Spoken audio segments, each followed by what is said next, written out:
Okay, folks, good evening. Back again, hopefully with a little longer session than last night. That was kind of disappointing, but I was tired, and I think one person came by and said hi, so. Well, that's what happens when you start at 9. It's 2 hours and 15 minutes earlier, so it should go a little bit better.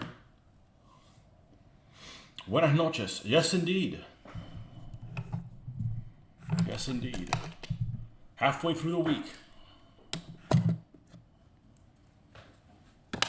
Okay, so where we left off last time was these SU-100s here, that there is like a lack of information or a lack of ideas on how to put markings on them. So we're going to have to make an executive decision. But, we've got some detailing of stuff to put on there. So let's go ahead and get the wet palette back out here. And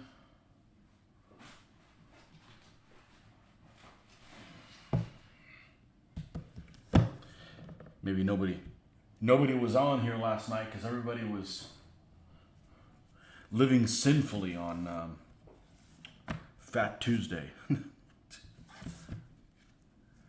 Okay, you can tell a difference, or at least I can tell a difference here, between the greens here. This is the original Russian green, and here's the new Russian green. And actually, I did the test here on this. It's not very noticeable at all, but it's pretty noticeable here. Maybe it's just a matter of when it's wet, but we're going to try to detail,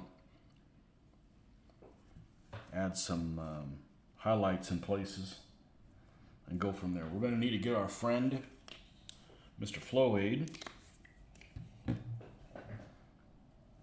and then we got to look at markings. And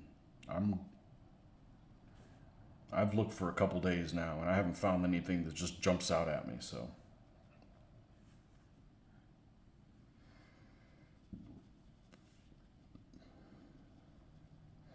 I don't want to resort to putting the Battle of Berlin stripes on it, because that's pretty much even though I like how it looks, that's pretty much only for April 1945 in the vicinity of Berlin. These guys didn't come into action till like October 44. I'm not going to do snow camouflage on them, but it's likely that most of their time that they were in action, they probably had snow camouflage. Because you're talking about October 44, November probably already got applied, and it's probably running through February. And some of it could wash off and stuff like that, but I'm not getting into that and having special snow vehicles and all that kind of stuff. We got to have a lot of regular vehicles before we worry about having snow vehicles. All right, let's just put this off the side because we've got the undercarriage about where we need to have it. Let's get a light here that maybe can behave appropriately. Let's just make sure that we got all the edging we need.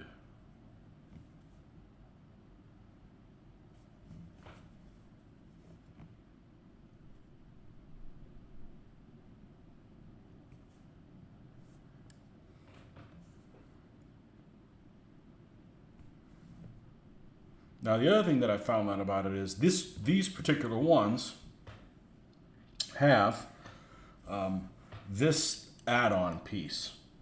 If you look at the lines here, this comes up here, this comes up here, and then there's like this extra storage. I suspect it's probably extra storage or space for a radio or something like that. Something along those lines. I did a rudimentary search and I couldn't really find a whole lot of stuff about it. But the Tamiya kit, 1/35th scale, has this on it. A lot of kits don't. So both of these are die cast, so they are what they are. Not all the pieces are die cast, but the vast majority is. And they just decided, for whatever reason, to give it with these on here. Marcus, back again for some more. Welcome back. Missed you last night. I wasn't on very long. You're probably out celebrating Fat Tuesday. I didn't even... That's not big on my list, so... I did start pretty late. You're probably thinking, it's after 9. He's not going to get on here. And you're probably right, but I wanted to knock these guys out.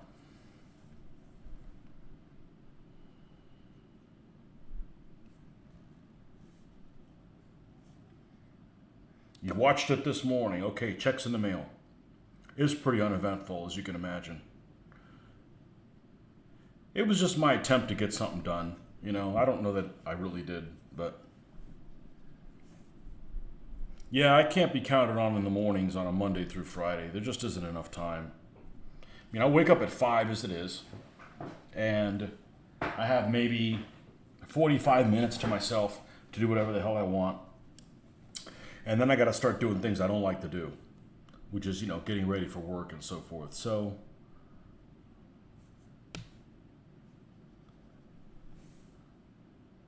not really a whole lot of time to do different stuff there.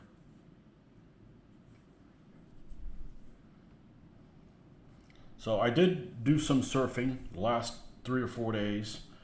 And I figured it'd be a lot easier to come up with paint schemes for these guys. But I think by the time, you know, there's not really any slogans. By the time these came out, you know, the Russians knew they were going to win the war.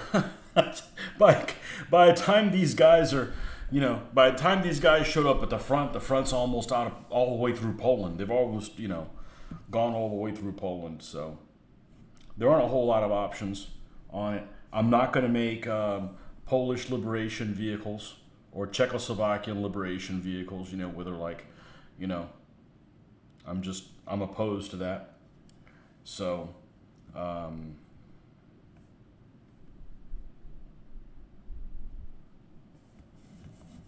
let's put some little discoloration type stuff. Of course, this is all going to get weathering, so.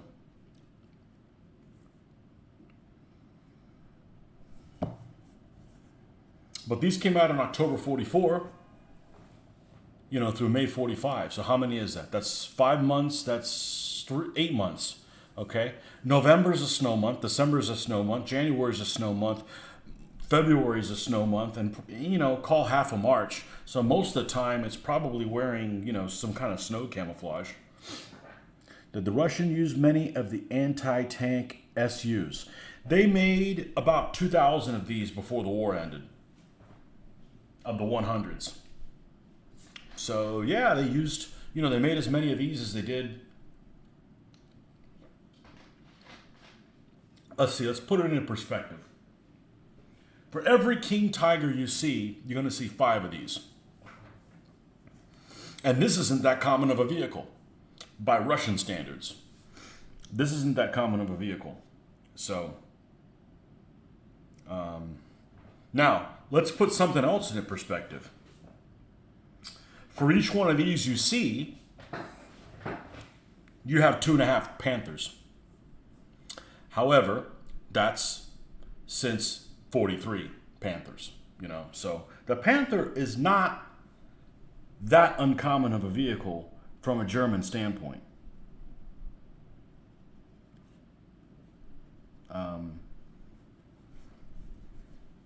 They made about as many Panthers as they did Mark IV H's and J's. So, and that makes sense because these supposedly were going to be 1 battalion of each in the Panzer Division. And the 44 Panzer Division, that's what it's supposed to be. And it's rare that units got up to that strength. There was exceptions, like when they, you know, built things up for Battle of the Bulge. That was probably it. Panzerlehr and Normandy probably had 1 of each. But, you know, Germans are playing catch-up all the time. It's their own fault for trying to fight the whole damn world at once.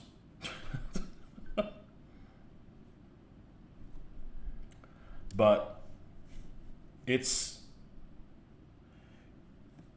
you know, there's there's two different things when you're talking about building models. There's how common of it is it of a vehicle overall, and how common is it of a vehicle for that particular nation. So, if you have a vehicle that they made maybe 200 of, you think, well, that's not very many. But if it's the Germans at some time period that they didn't have as many vehicles later on, 200 is a bigger amount. 200 in the great scheme of things is not a very likely vehicle to come across. But if you come across a German vehicle, what are the odds are once you come across a German vehicle, a combat vehicle, that it's one of these types? The most common one was a Stug. A Stug 3 is by far the most common vehicle. And they made, 15,000 of those all throughout the year, all the years. Most of them in 43, 44, and 45.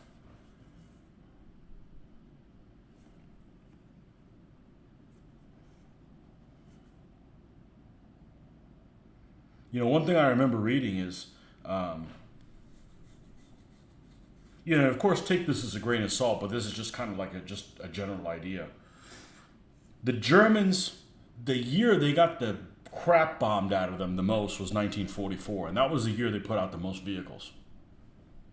But they're just like massively inefficient when it comes to to gearing up for war, and there's a couple reasons, but one of the main reasons that I actually didn't know about, that I read about recently, was that as soon as they could make a modification, they tried to make a modification.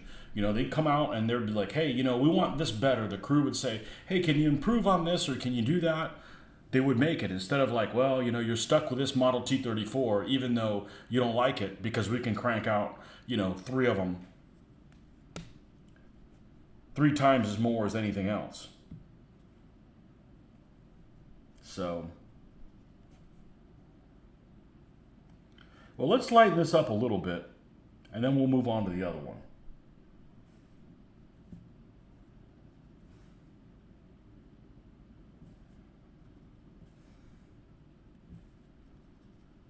But one thing about SUs, I'm pretty sure all SUs were considered artillery. So,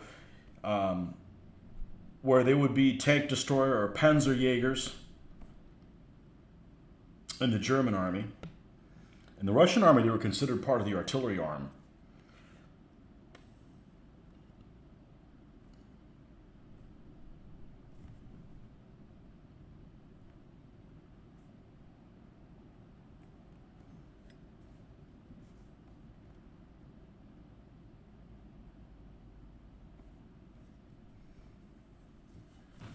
Now, a lot of this stuff that I'm doing is going to get covered up. But what I've noticed is it still appears. Let me lighten this up a little bit more so it'll show up when you do a dusting of it.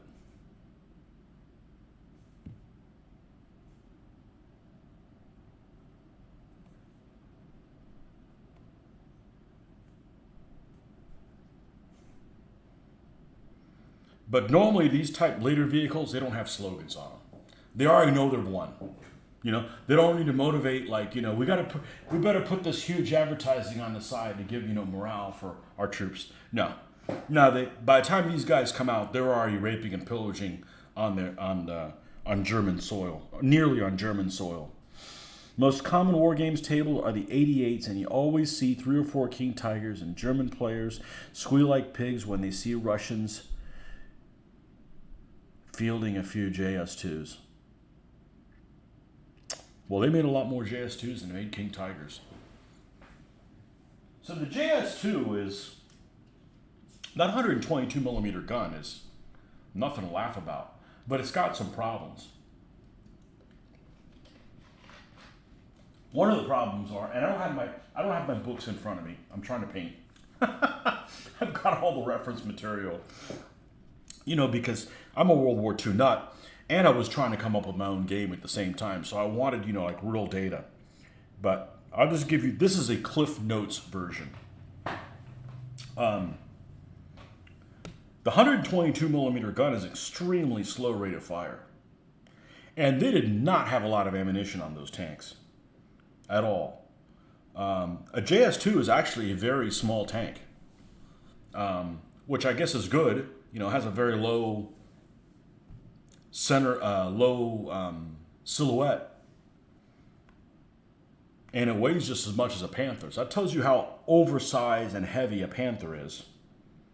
When it weighs the same as, you know, a German tank with less armor and a 75 millimeter gun weighs the same as a Russian tank with a 122 millimeter gun and more armor.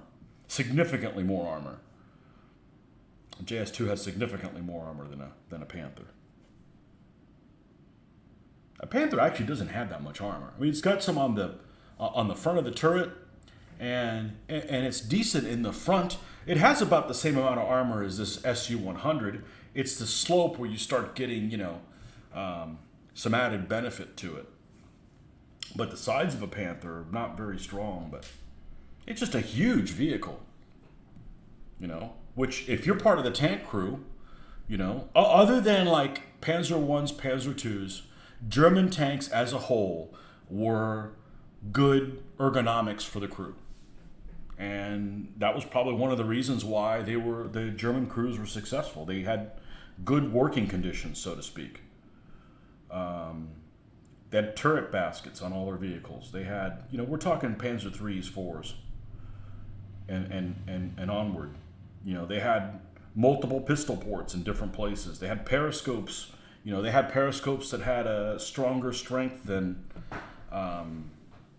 the German ones. I was reading a comparison between one of these and a Jagdpanther, and this had this cupola here was something that none of the Jagdpanthers or the Jagdpanzers had. So it had good all around visibility. However, the periscopes and the vision devices were only ×4, where the Germans were ×5. So, you know, Germans are known for having good optics. But this gun, the 100 millimeter gun, this is an excellent gun. You know, it is the 85 millimeter gun is that the T-34-85 has, and the SU-85s has, KV-85s. That's kind of the Soviet 88, because they did use some of them. It was an anti-aircraft gun, and they did use some of them in the anti-tank role. However, when they tended to use them in the anti-tank role was early in the war, kind of, you know, trying to stop the German advances. And at that point, really, the Germans don't have anything like, you know, KVs or something like that where they have a ton of armor. So, but it's an excellent gun. But this 100 is, well, it's the same. I think it's the same gun as was later on the T-54s and 55s. So, most of the field T-34s with 85 millimeter, they're good enough to give German players a good run for their money. Yep, I got 8 of them to do. There's a book coming out in May, supposedly from Osprey, which, you know, I don't need it. I just get those books for inspiration. Not that I need them for anything else, but on destruction of Army Group Center. And it's actually the tanks of Bagration is what the book is called. There's got to be some camouflage scheme there. Well, I don't want to paint all my T-34s and realize, oh man, I should have painted them like this. So we're going to hold off on the T-34-85s until then. But with the tanks I just finished before this, I've painted 55 tanks since the beginning of October. So I'm on a tear. And I don't think I'm going to be slowing down anytime soon. I'm really enjoying this, so hopefully you guys are as well. It's fun to talk World War II stuff. I haven't talked World War II stuff in a long time. That's what I was into. This ancient things, that's just a side gig, you know? T-34-85 is a good-looking tank. Not that the regular T-34 is a bad-looking tank, but T-34-85 is a good-looking tank.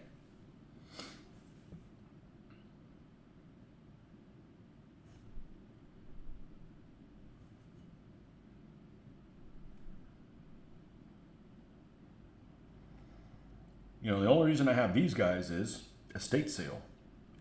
I think a T-34, I think an SU-85 is a little bit more useful. It was used for a longer period.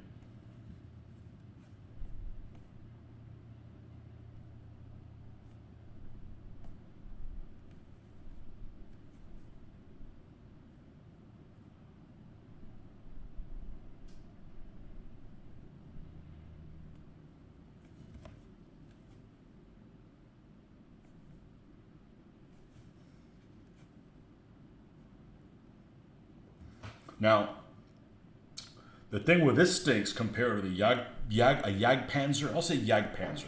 That covers Jagdpanzer 4s and Jagdpanthers. No machine gun. No coax machine gun, no AA machine gun.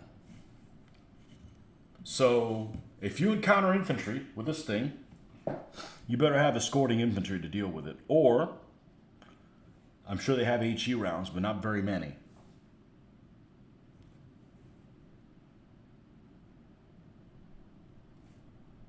That's just my guess.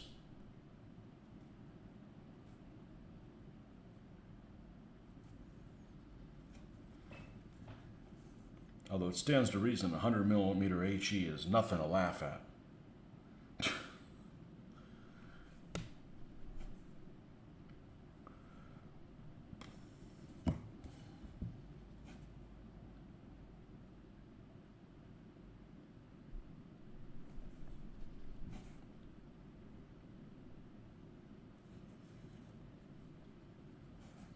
Now, this one is stripped of paint. The other one is not. The only reason the other one is not stripped of paint is I couldn't get this barrel off. And this barrel is plastic. And if I put the stripping stuff on the plastic, it literally will melt it. So I figured it's not worth it. It's not worth the chance of having an SU with no barrel at all. So I'm like, you know, this one's going to look significantly better, because it has significantly more detail. These die-cast, a lot of die-cast models, including Hot Wheels, die-cast cars, stuff like that, they actually have pretty good detail on them. It's just covered up over this huge shellacking lacquer spray paint factory finish thing that's on them that just covers all of it up. But this thing's actually got almost as good detail as a model. Well, it depends on the model. It might have more detail than a model. Just depends on the manufacturer of it.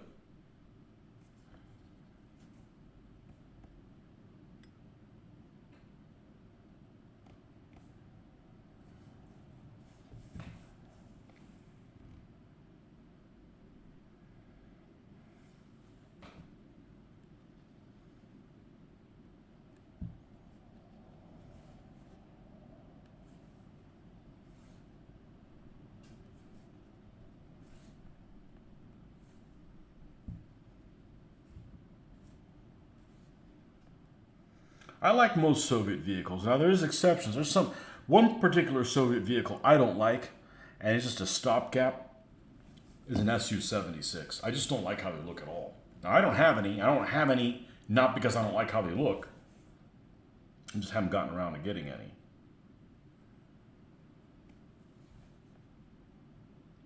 Not a fan of that vehicle.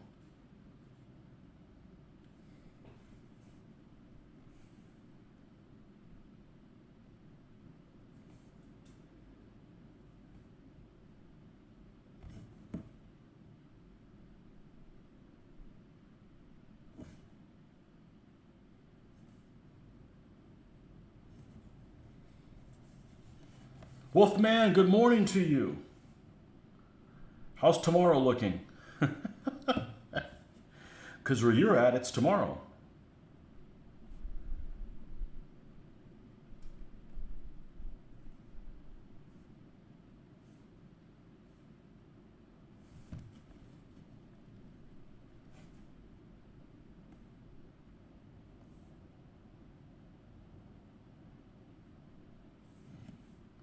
We got some, I think I have a few pictures that I downloaded or ideas that I downloaded. I just wish there was more.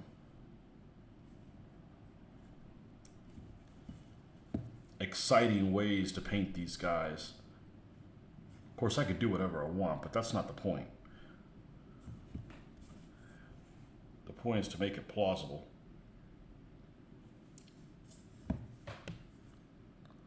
Looks great. Can't wait for you to turn up. Well, it's one day closer to the weekend. It's one day closer to the weekend.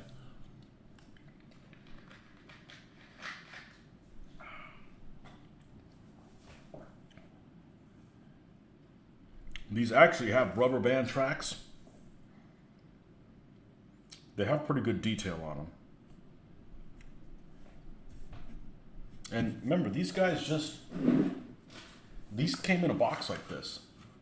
You know, they were all white, completely white. Not even camouflage white. They were like doing white.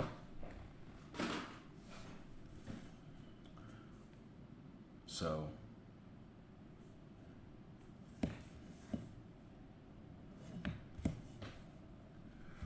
I don't think that I'm going to do much. Obviously, we're still going to weather this.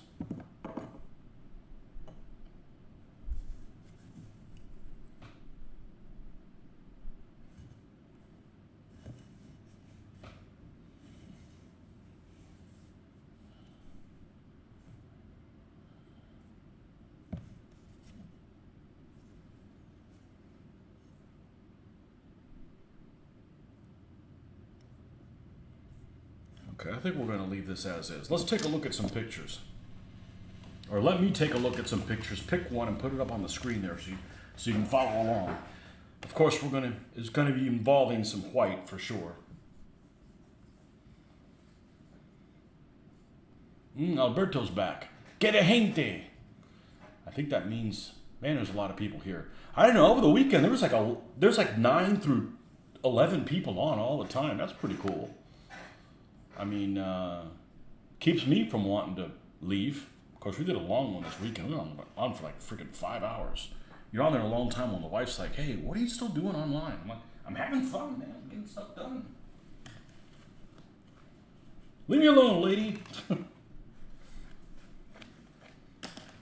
That's why I paint early in the mornings. It doesn't hurt anybody. Everybody's asleep. All right, let's take a look at...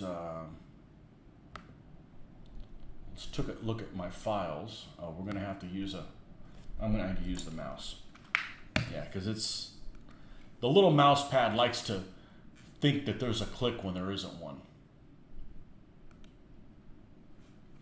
All right, let's move this out of the way. Let's see what we got here. Can I make these icons bigger?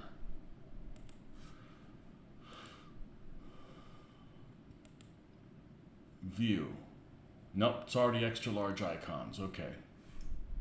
Then, if that's the case, then can I do a zoom? No, I bet I can't. Oh, okay. All right, so let me get all up in the computer.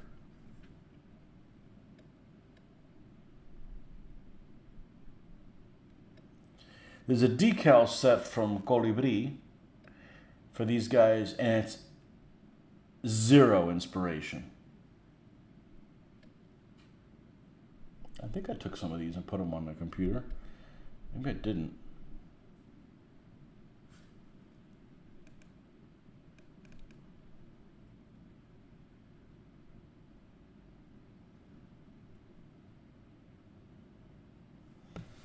That's the problem when I use a phone to search. They're on the phone, and the phone's not very... it's not very useful because I can't access it right now because it's being used as a camera. No, I know that there was definitely one. I believe it had 740, and it had it written where it was underneath the cable here. Here is a decal set for these guys.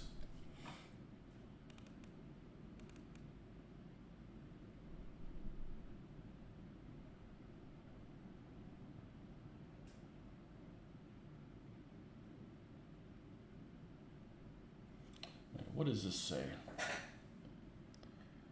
Oh, that's a T70. That's a T70 one. Okay. All right. Let me do a little bit of searching here, and not soul searching. Let me just do a regular bit of searching. Let's open up another window. We're going to open up another window, and we're going to go SU-100 markings. Okay, there's a 298. There's that famous one with the 8 in a little square, and I don't like that. There's the 740. There's the 740 there, which we would have to put it underneath the... Underneath there's like a cable that's molded on there.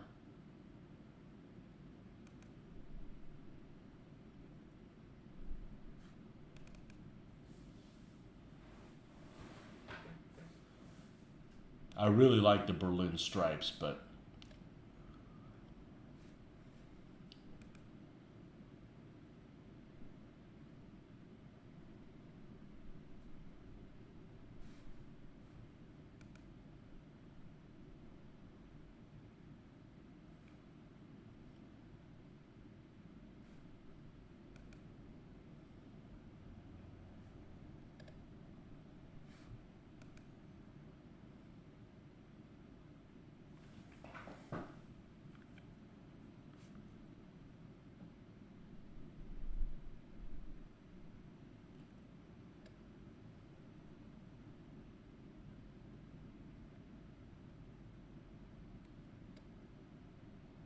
I think I'm going to have to wing what I'm going to do. Okay, what about this picture that's here of the Tamiya kit? I think it has a 113 on it up here.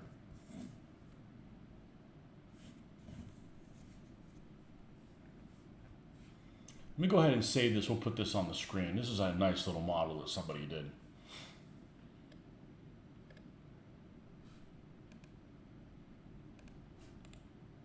Let's save image. Okay, and we're going to take it here.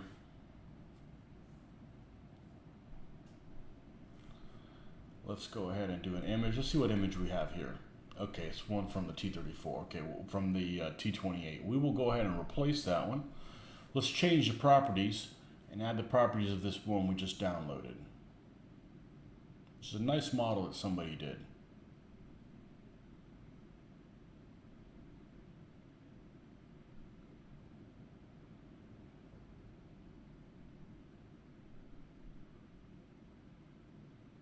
Oh, now I find the 740. Why couldn't I see it before? All right, I'll bring the 740 up. Open. Done. And let's... There it is.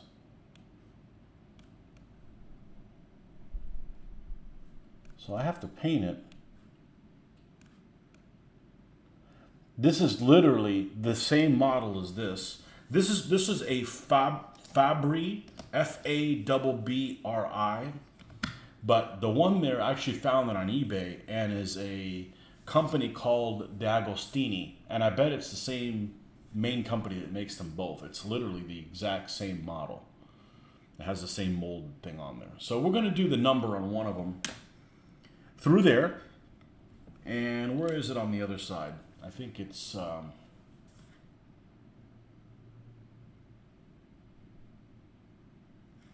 we're going to put the numbers in two different places, and then the other one we'll put it up here, and we'll put it back here. So we'll alternate them. Okay. So let's. I don't want to do 3 digits. I want to do 2. So what was that Tamiya one? 113. Yeah, what's this? What's kind of numbers are we looking at here? This is just kind of a standard block number. Let's see what we can do with that. I enjoy doing numbers.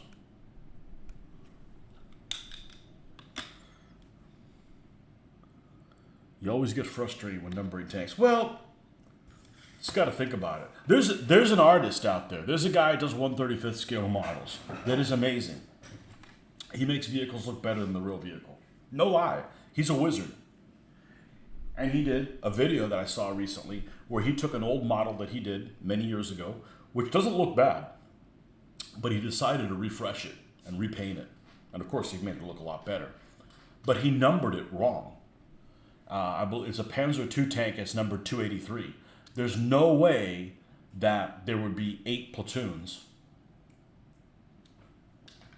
in in a German tank company. I don't care what year. There's not 8 platoons in a company. So, and maybe he did it on purpose. Maybe he just, they did change the numbers to confuse the Russians, but and other people, but I don't think that was that common of an event. So, but if you're doing German turret numbers and you want, there's some numbers that are more useful than all of them. The first one is the company number. The second number, assuming it's a 3-digit code, the first one is a company number. The second one is a number of platoon, and the third one is what vehicle in the platoon. So the third number in a 3-digit code for the Germans rarely is that last number higher than a 5, because you're not going to have 6 tanks in a platoon. It's just too many tanks, So that last number is going to be 1 through 5 generally. The middle number is rarely going to be higher than a 4. And the first number is rarely going to be higher. Well, you can have 1,000 series, which means you could have the 10th company, but that's not that likely. It's generally an 8 or smaller. So if you want to go crazy and you want to use the biggest numbers that are feasibly possible, there's exceptions to everything, but a 3-digit German code is rarely going to be higher than 845. That's generally as high as it is. Now, there are some things that that you start seeing certain tanks being in certain companies. So if you're talking about like 1941, generally the Panzer Regiment will have 2 battalions. Okay, and this is this is when things are starting off going right, because after a while things go sideways and you just have to piece things together. But generally, oh hell, we're having fun with this. This is the whole point of this is to stay awake and not go to freaking sleep, right? Let me pull out a piece of paper and share what I have, what I know about it, since at least one person's interested in it.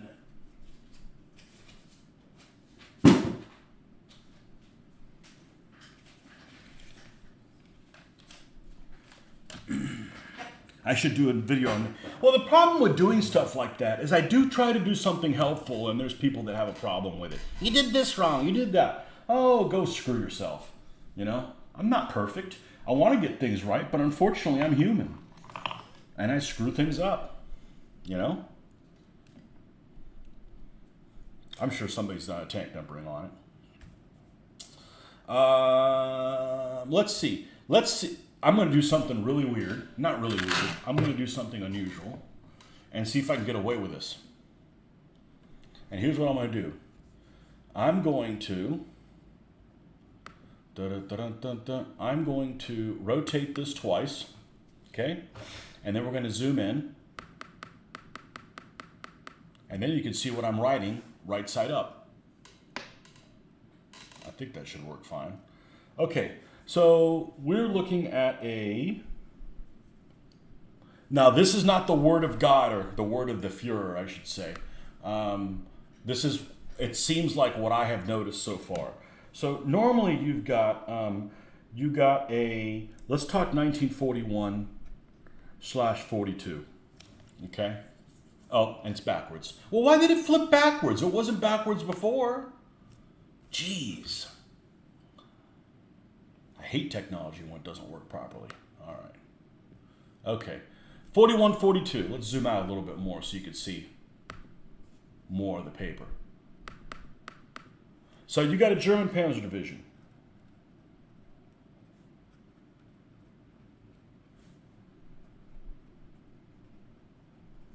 Okay. German Panzer Division, along with anything else, has a Panzer Regiment. The Panzer Regiment has 2 battalions. So you got Battalion 1 and Battalion 2. The 2nd Battalion. Okay? The thing that's really annoying about a German Panzer Regiment is each Panzer Division has one of them. And let's say you've got the 8th Panzer Division, doesn't necessarily have the 8th Panzer Regiment. Sometimes it'll be the 15th. So sometimes it matches up. There's no correlation, or there might be one, but it's not obvious. You can't, and you'll be reading accounts, the 25th Panzer Regiment did this. You're like, oh, it must be for the 25th Panzer Division. Nope, it's for something else, okay?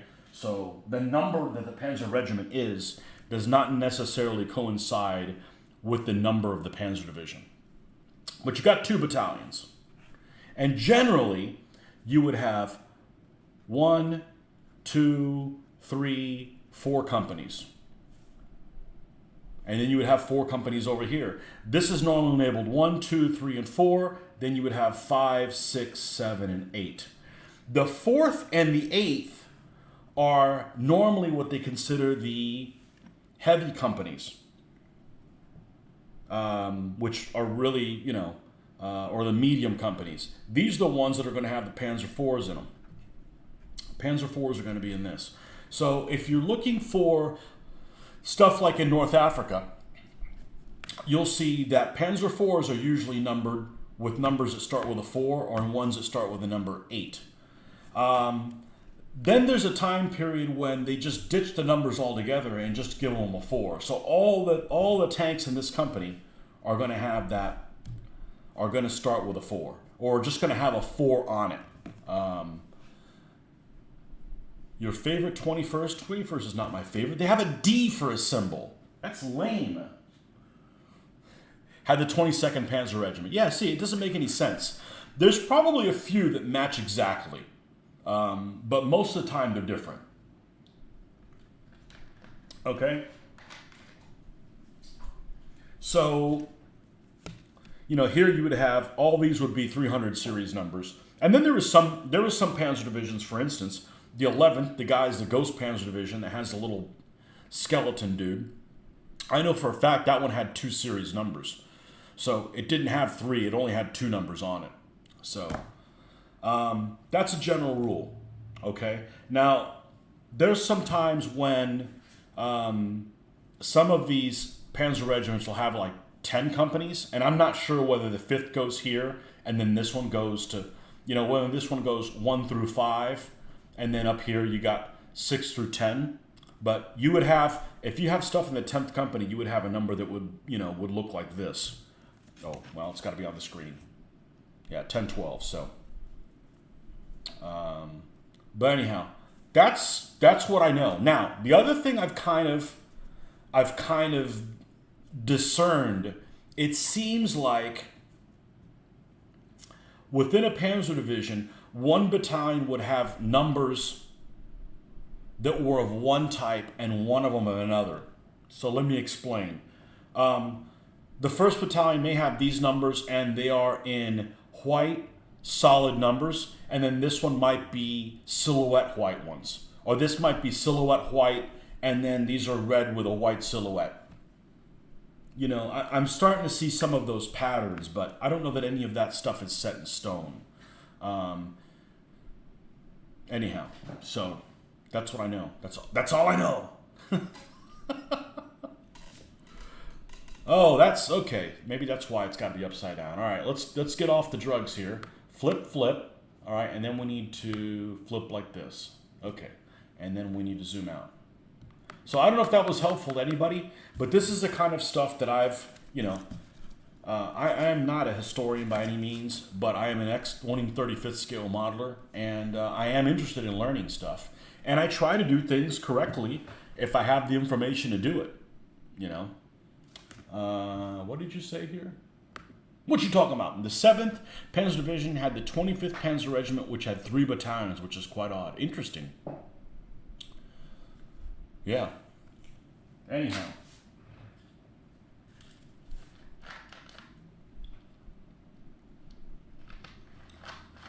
That should be a video. I got a video. I just did an unboxing before I came online, so there should be another unboxing. I gotta do more research to do a video because I'm sure I'm leaving stuff out. But, I can't sit there and just read books because then I wouldn't get any painting done, Like, you got a guy like Tick. Tick makes some great videos, but he doesn't paint shit. right? So he can just be a nerd burglar and like read shit and like spit it out, take notes, and he does an excellent job on that. But he doesn't have to sit here and paint things, you know. And I like learning things, but that's not therapy. It's not therapeutic to learn about panzer divisions. It's therapeutic to paint them. Okay. Right. Let there be white.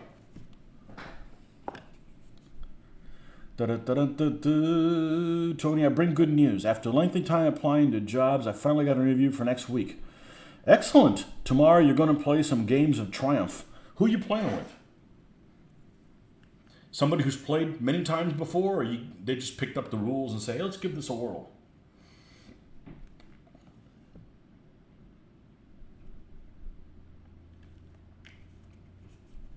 I will film this stuff. World War II stuff, just don't rush me. It might be a couple years down the road. We're going to do it right.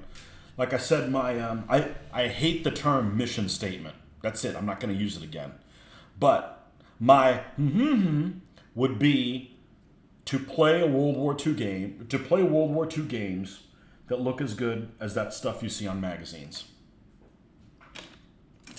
So it's going to be, we'll get there. If I keep this pace up, we'll be there in no time. All right. I'm in no hurry to play Ancients or Medievals at any point. You know, I got to the point where it's like, you know, I didn't want what I was playing to die because I didn't want to have all the time that I invested in. What the hell is this? Something to keeping this from sealing. All the time that I've spent painting them to go to waste. But now I'm like, I'd rather not play with them again, ever, than to be like, I got to get this done for this show. Nah, that part of me's dead. I'm not doing stuff for shows anymore. I'll get things done when I get them done. It's not like I'm retired or anything. I got enough things pushing me at work. I don't want any of that in my personal life. Oh, studio, I don't know if you're still on here. Oh, yes, you are. Number of video help. So yeah, quick video would be great. You know what I need to do? I need to do videos on tricks I've found. They would include, and they're not necessarily things I discovered. Like, I watched a video and they said, if you want to take like the panel lines off of like turrets and stuff that come on plastic models, use the back of an X-Acto knife instead of the front. So you're not scraping as much stuff off. Great idea. Hand sanitizer. Hand sanitizer takes acrylic paint off without damaging the plastic underneath. And it even takes it off of shirts. Because I had a tiny little scuff of like white paint that I had on here. And yesterday morning I'm like, I wonder if this will get, and I've washed this shirt probably a dozen times, and it took it right off. So just regular hand sanitizer. So now it's handy to have this right here, not only for Nordics, you know, because Nordic likes the sound. It's handy too. Like to paint some ancients, either Rome or something. Paint them months. Yeah, maybe we'll look into it. I do enjoy doing videos. I don't necessarily like, but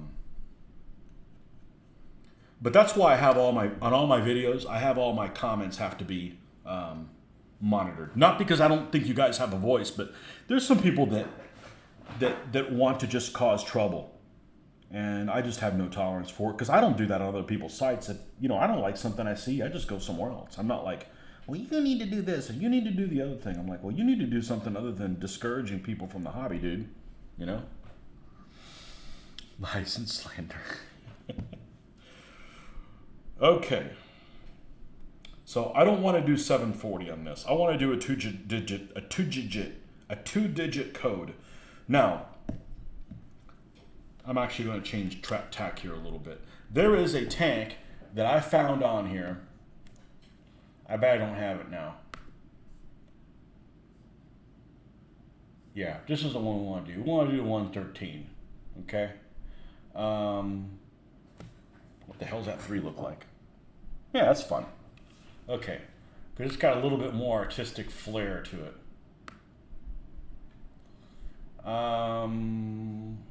Man, this thing is no good. All right, let's bring this image here. Let's bring it up, and we're going to modify it and change it to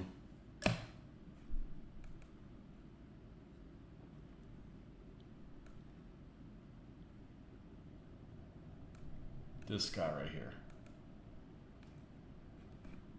Done. Okay, let's take a good look at it. It's a nice Tamiya kit, number 113. Okay. That's just a nice color green too. Looks good. Been playing in the clay. All right, let's get a 113 going. I'm gonna put it right here right up here in the corner.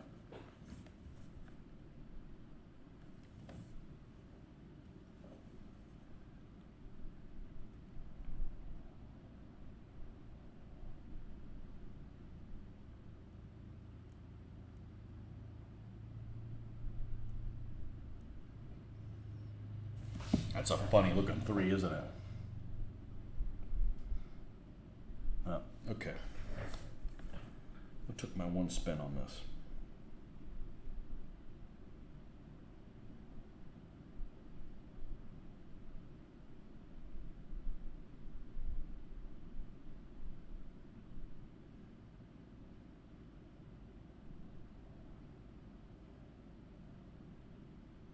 For those of you that are fans of Saturday morning shows, there will not be a show this Saturday morning. Maybe. There's definitely not going to be one Sunday. I got to go out of town. Sorry.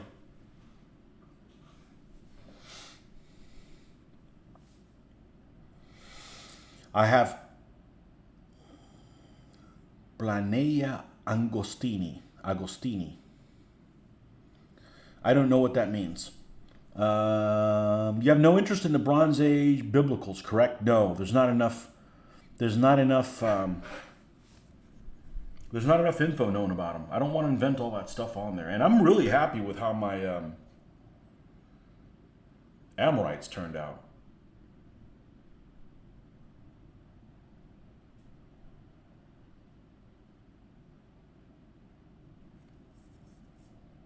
I don't know if I like that 3.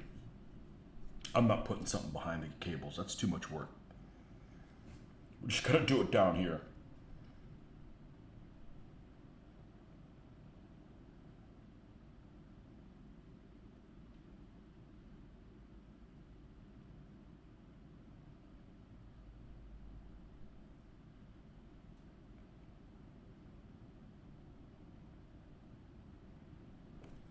That's better.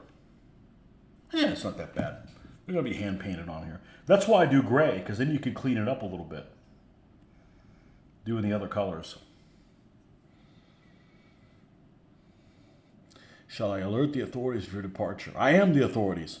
You got the new Art de la Guerre book 4, so I'm thinking of making an Art de la Guerre list. I saw that they made Art de la Guerre Renaissance, but I just don't want to play a game where units have to conform perfectly to each other. And I think Art de la Guerre still has that.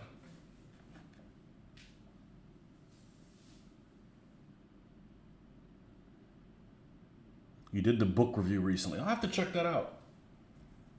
I like listening to your videos. You have a very calming voice. I enjoy that.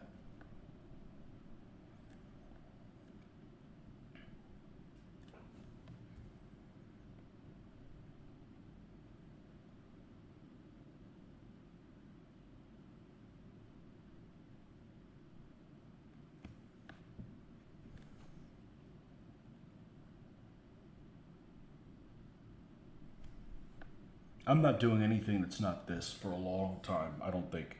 Because anything else is going to keep me from doing this. The price tag on the rules for Art de la Guerre is absurdly high. I hate paying for a rule book and then in trying to learn the rules, the book gets destroyed without you even wanting to, you know?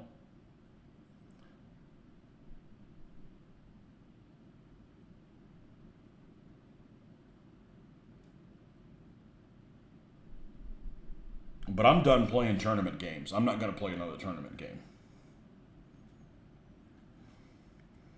And I was never interested in it for the tournament purposes. I just wanted to play with the stuff that I brought.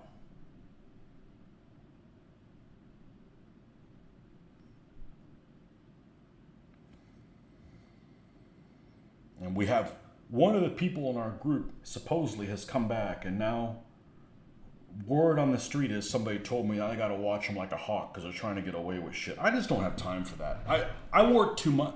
My job is too unpleasant that I don't want any of that kind of bullshit in my game life. I don't have a problem with any of those people in when we get together weekly, and if that's how the convention's going to be, then I'm good. 'Cause I'll call somebody out. I don't give a shit. You cheat or you do shady stuff, I don't have a filter. I don't give a crap.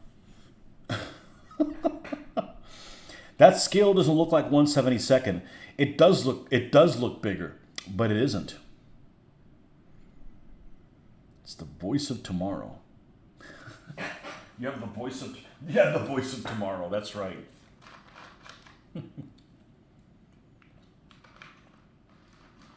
I have a T-34 1/72nd scale, and the hull is the same size. My other T-34s are 1/76. That's why this looks even bigger.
This thing needs a red star. And one of the guys I know was complaining that red stars are only used post-war. Well, tough titty. I've seen lots of illustrations where they have them, and honestly, it looks good on a green vehicle.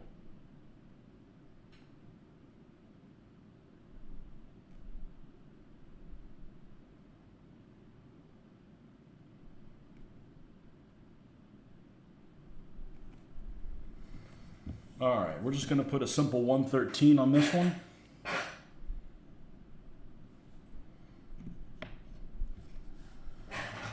Okay, no, we don't want them part of the same unit.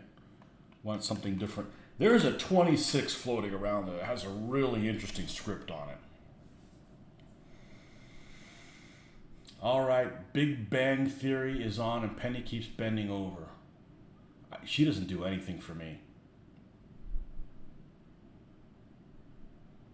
She doesn't do anything for me. You know what show I've been watching recently? I guess I've mentioned a couple times, nobody watches it, Community.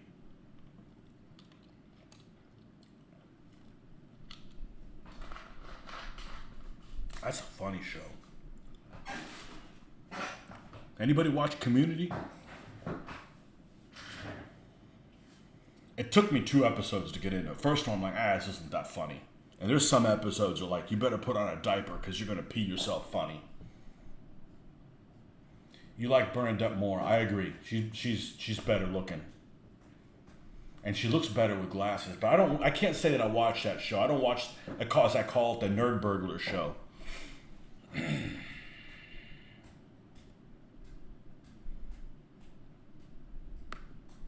Yeah, she doesn't do anything for me. Okay, let's see here. Where is that? I want to say that is a vehicle made by, who makes the freaking kit for it? Let's go to Scalemates.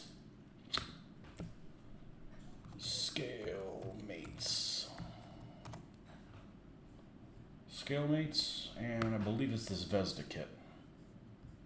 SU-100. And whatever I do is going to be better than what it looked like, because it was bright ass white. It looked terrible. Terrible. Let's look at the...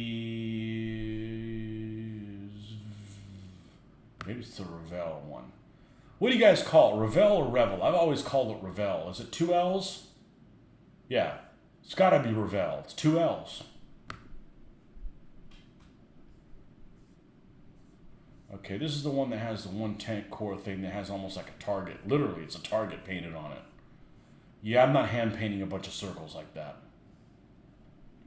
Here's a captured one. I don't do captured vehicles. There's a 22, 283.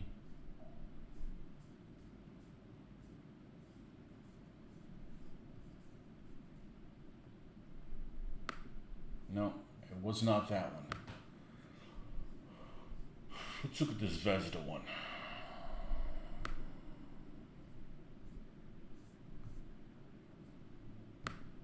It's nice that they have instructions and stuff on it. Okay, this has a 22 with a target on it.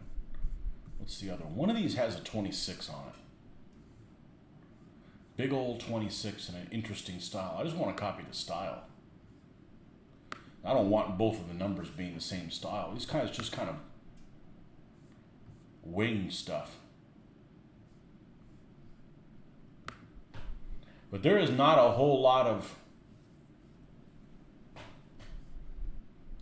inspirational pictures for these guys. Here's a dragon one. Armor Pro. Those cost a pretty penny. Some of those I've seen like $35 or $40 for a 1/72 scale kit. That's way too much. All right. What do we have here? 433, big as hell. The K17. There's the 23. Oh, that is a wacky number. Okay, so we're going to put it down there. And where is it on the other side? Oh, it's going to get covered.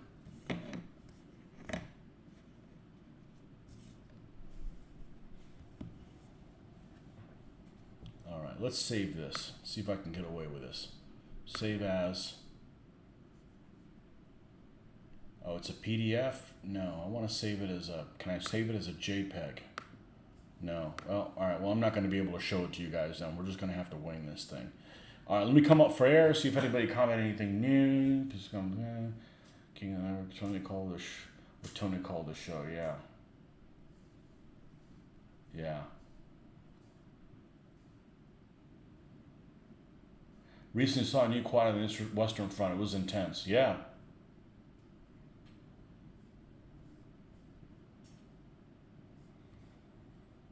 All right.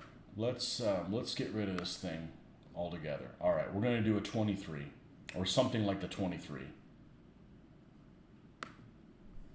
that's here.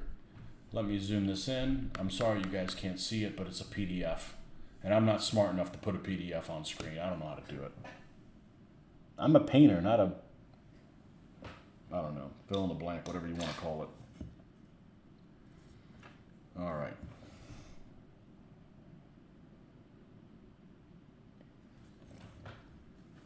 Let's do this one in this style. I'm prepared to clean it up. I'd rather not make the mistake to begin with. All right, it's narrow as shit.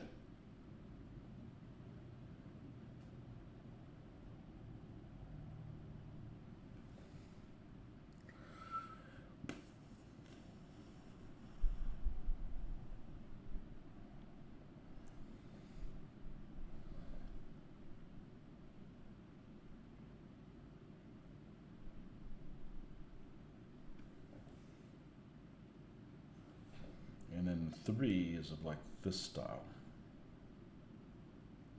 This one goes across and then goes down and then goes back around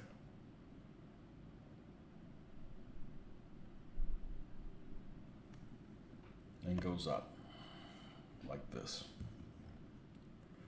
All right, let's do the same thing.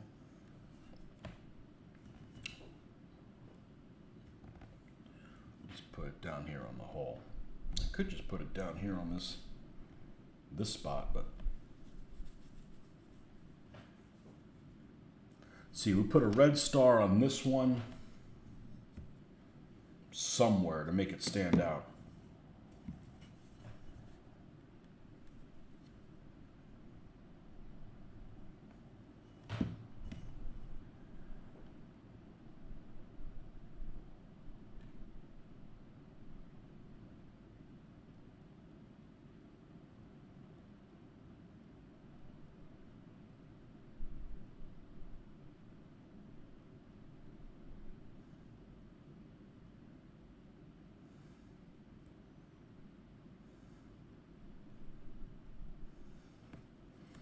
All right, now we can lose this, and I can clean this thing up.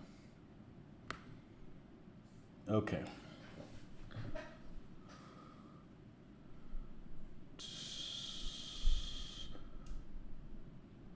New Victric tanks 144 scale.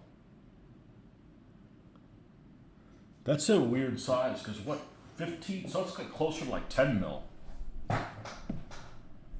One of those companies makes 12 millimeter tanks. That's just rude. Why make that scale?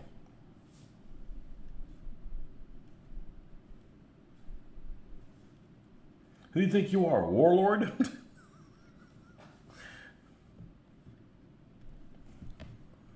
11.75 millimeter or whatever. Just keep inventing scales.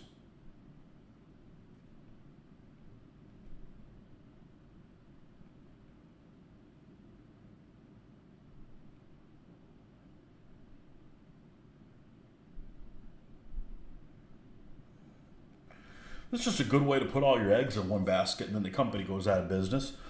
Then you're stuck with a bunch of stuff in a scale that nobody else makes or plays in. No, thank you.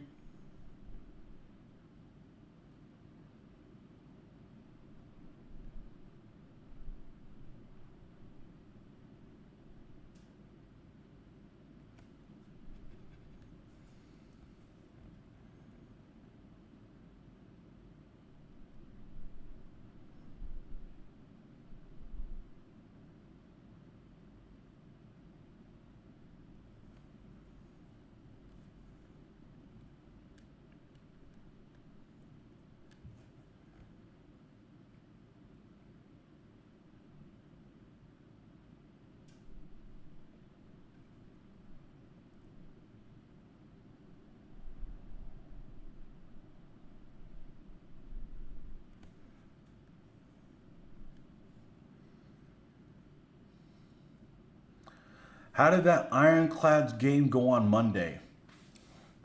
Well, we've played the Ironclads game twice, and I've been on the winning team both times. And last time, not this very one, but the first time I had trouble getting the broadside, because you've got some that have a little bit of variety of movement. Well, most of the guns are on the broadside. I had a lot of time getting those broadside guns to be in arc because you only fire at the end of your movement. I like the fact that it's in hexes. It actually saves a lot of trouble when most of us are figuring a lot of this stuff out or our hit chances on our own. So that's kind of cool. But Monday, man, Mitch got raped. And he didn't even get to pick the hole. But he's been on the losing time both times, so.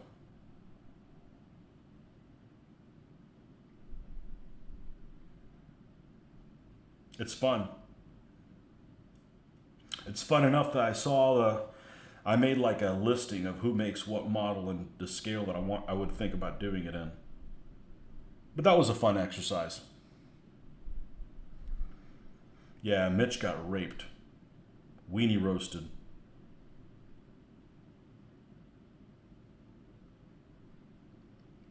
So the coolest thing about the game is that you can fire like some of the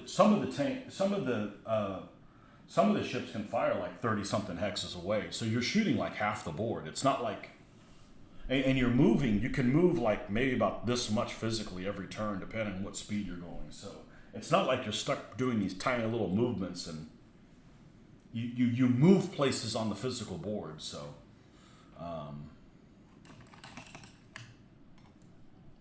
Yeah. What happened to my drink? Did I finish it? Good Lord. Can't take myself anywhere. No, the Ironclads game is kind of like BattleTech in that you hit a hit location and it's got, say, 5 armor and you can actually take an armor hit. So you're almost like denting it. Now, it depends. It depends what you have, because if you've got a lot of armor in a location, it's going to take a long time to. It may not do any damage at all, but there is a way to like dent it and get in, and then your subsequent hit on a subsequent turn, it has an easier time getting in through that location.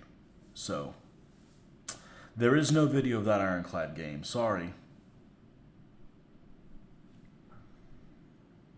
No.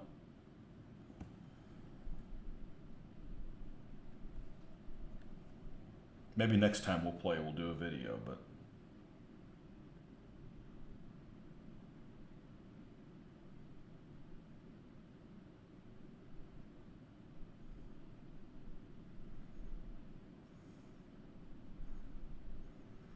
it's a game that it's one of those games that everybody has something positive to say about it.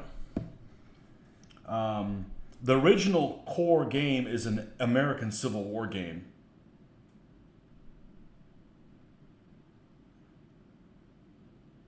But the first time we did Chileans and Peruvians.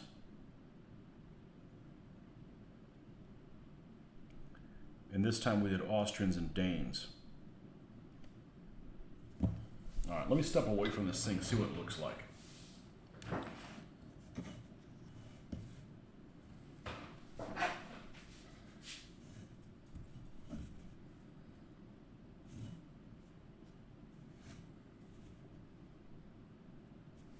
Oh, look, it's the same number, because if you add the 2 1s, you get 2, and then there's a 3, and this one has 2 and 3. Yeah, you can find correlation with anything. All right, let me go get a soda. Actually, before I get a soda, I'm going to... I don't know if I'm going to do a red star on both of them, because I do want them to look different. Let's think about this. That stuff smells good.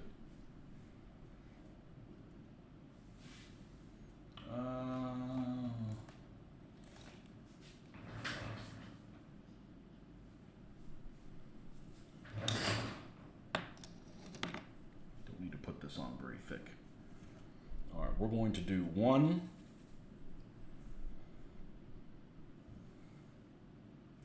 here.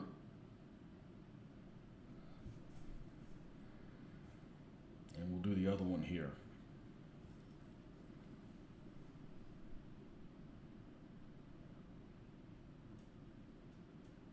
And I guess the other side won't have any.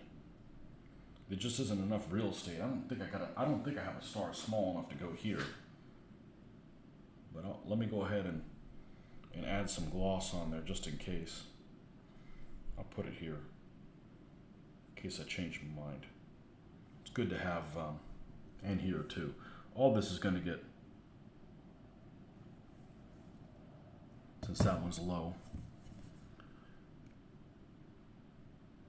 There, now we got some options.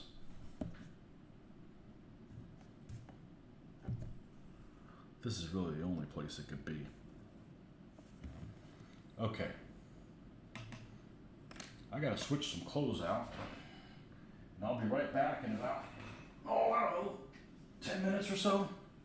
We'll put the little, I won't even put an intermission on. We'll be right back.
You know, the other problem with making videos that are informative like that are the same reason I never liked to write papers in college.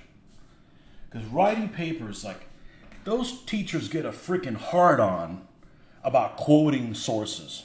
And it's not like I want to take credit for somebody else's stuff, but when you start doing all this quoting stuff and according to so and so, this, that, and the other, there's a guy I like to listen to who's, I think he's an amateur historian. I don't think he does historian for stuff for a reason. His name's Dan Carlin. He's got some great programs that are available free on YouTube, what have you. But he does so many quotes that it is just so awkward to listen to. And, you know, I've listened to lots of programming that is super quote heavy and according to this reference. They focus so much on that that it just becomes too clinical for me. There's a guy that does videos on them, and they're very comprehensive. I think he's a German guy. But man, his videos are so wooden because of that. And yeah, I think I missed that. I bought a new car. My first mistake, speaking kind of Christmas. You watched Solo the other evening, Alberto. Have you seen the guy who has the before the movie came out, that did the amateur video where he played him, and he's got all of Harrison Ford's mannerisms down. Like, it's incredible, and he didn't get hired for the part. You know, and it's freaking amazing. Go on there and look, and it's like an independent little thing, and it's sometimes those people,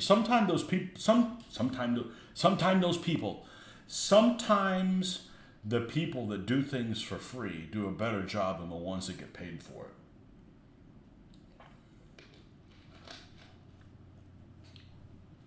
Now, there's a guy who did like a mini movie.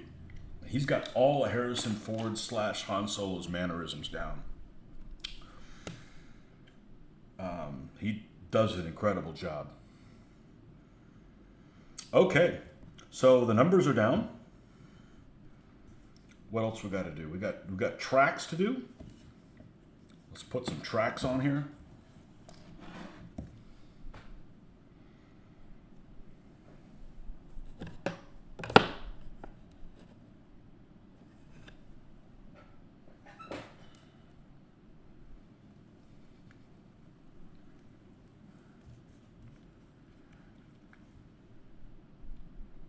The old track color that we like to use, that we've been very happy with.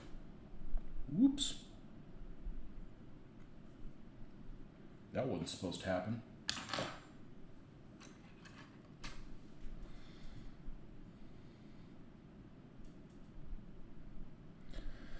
You saw it a long time ago, and I don't particularly like it. The movie? Or the independent one?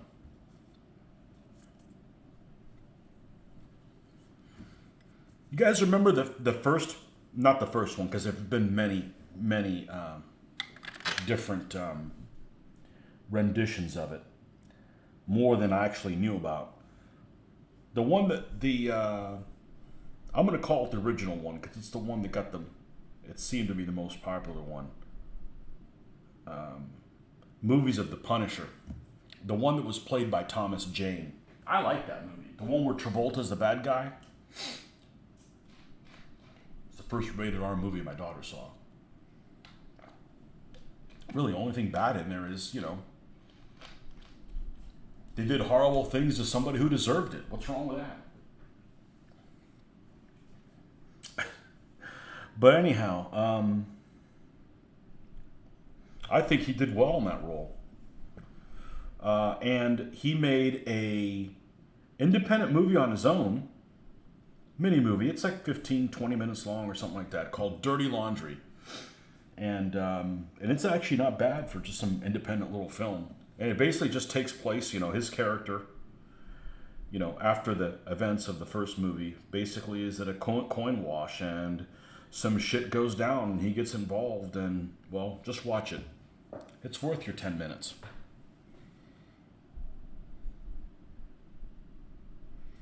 You prefer The Mandalorian? Sure. I prefer this whole series before Disney got involved in it. I am not a Disney fan.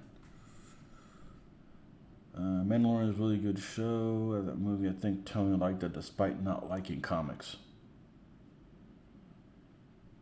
Yeah, I don't know if I don't like comics. I never listened to comics as a kid. And honestly, the whole Marvel thing is just out of control now. I can't keep track of all this stuff. There's some movies that are okay. There's some movies that are just a brain fart. Like, I thought the first Doctor Strange was going to be terrible, and I ended up really liking it. And the second one is like, I don't know that I could do enough drugs where that could make any sense on any level. Just the first 5 minutes, I'm like, I'm out. And my daughter, who's actually really tolerant of those movies, like, Dad, this movie's terrible. I'm like, I'm not watching it, But there's, Marvel fanboys. I gotta watch everything Marvel. I'm like,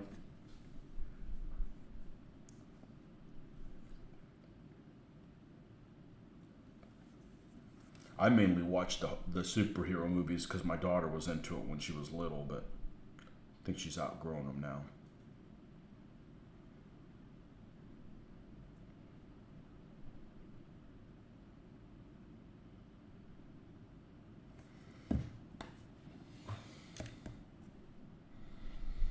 You're not a comic fan. The only super I can get into is Batman. Batman needs guns. You need an armored ninja with firearms. There you go. Who executes people. You know, that they deserve it, not just random people, you know.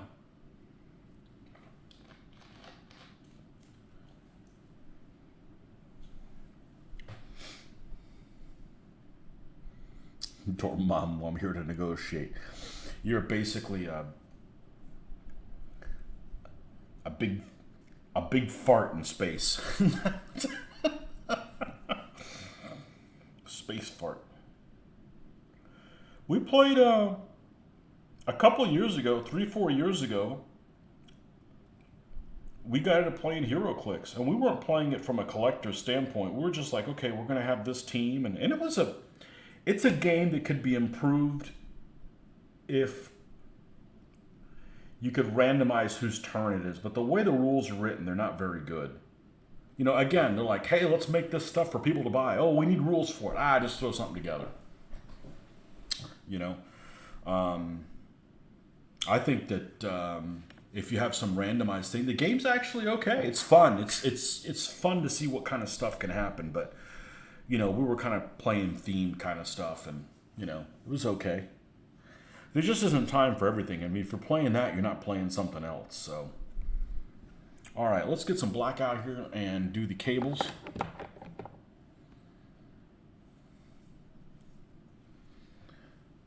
The best Star Wars sequel is Rogue One. I just didn't find her attractive. That would have made her so much better.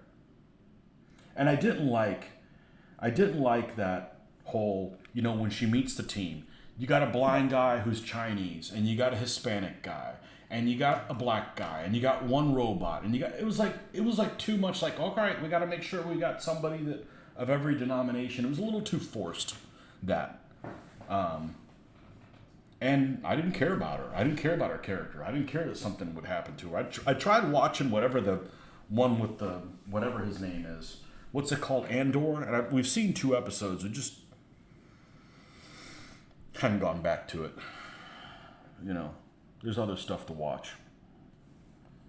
So,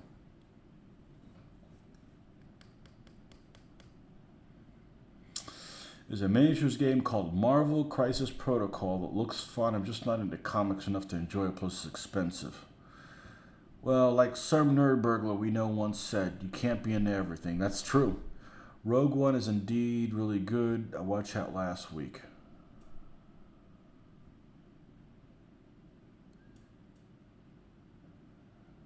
Dun. You're a fan of Donnie Yen. I don't know who that is. Does that mean he was the Chinese guy, the Asian guy?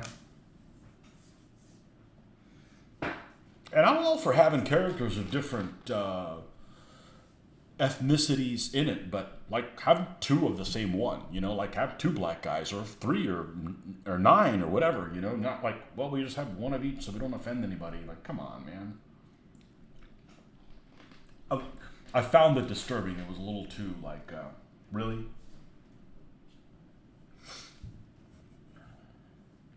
But the main thing, and I don't like Max Mikkelsen, and he was in it. I do not like Max Mikkelsen at all. And it's not that I don't like him because he's a bad guy. So no, I just don't like him as an actor. He's difficult to look at. He gives me child molester vibes.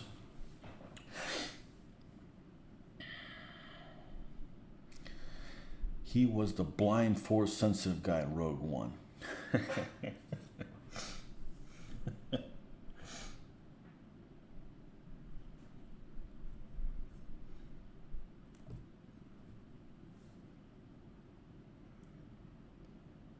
You know, some episodes of Mandalorian were good. Some episodes were like, eh. And some episodes of Boba Fett were okay. And some of them were like, eh. You know, generally the Mandalorian is better than Boba Fett. But they both have their good scenes.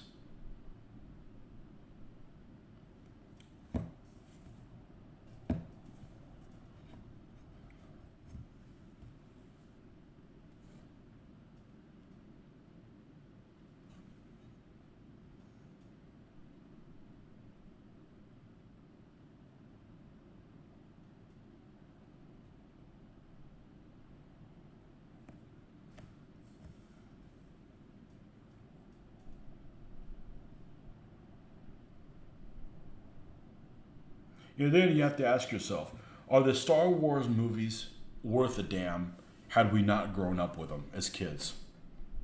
And I don't know if they are, but there's that little bit of that nostalgia. Yeah, what did I call him? Mads Mick? I can't stand him. I was going to say the same thing, type of slanted eyes as Nordic. Book of Boba Fett only got good when Mando. The girl he teams up with is a good character. I don't remember what her name is.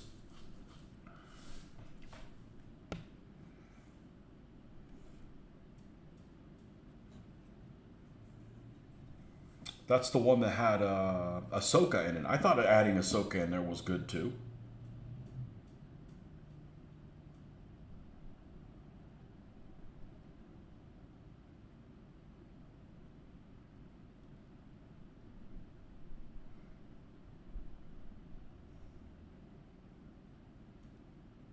Yeah, I don't like that Mickelson dude.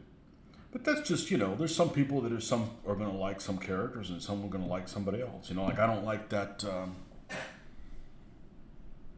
La fuerza está conmigo. Yo soy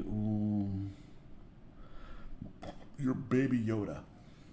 I don't know. He eats frogs, and I'm a frog fan. I don't want him running around my house, but frogs are cool. They eat bugs.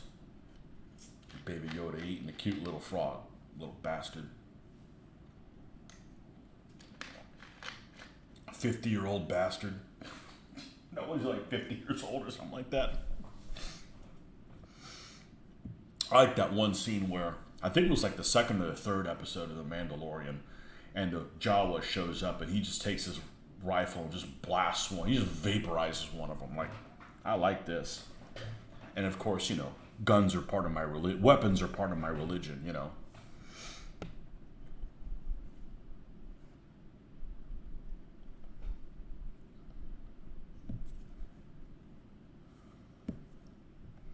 All right, this cable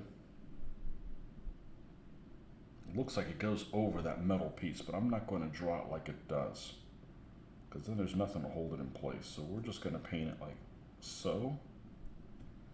And we're going to move on to the other one.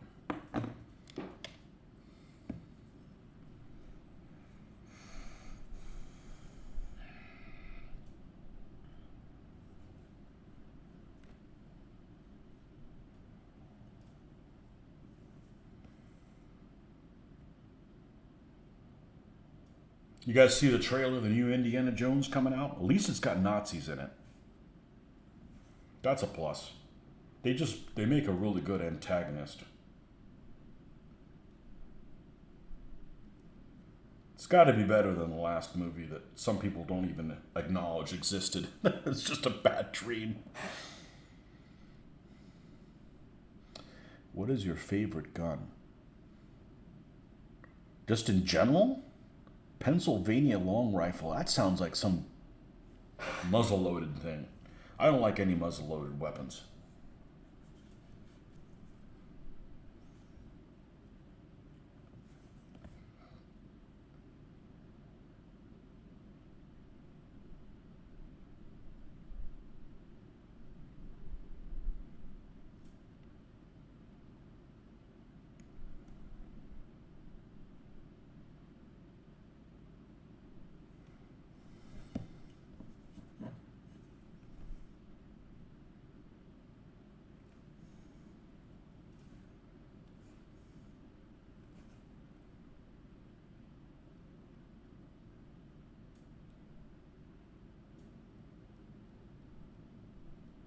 One thing I haven't heard anyone talk about is the new Game of Thrones. Like, everybody was mad for the first one. Like, I don't know anyone who's mentioned the new one. Like, I have no interest in watching it. Like, you're not going to pull that shit on me again and, screw up the whole thing on the last episode.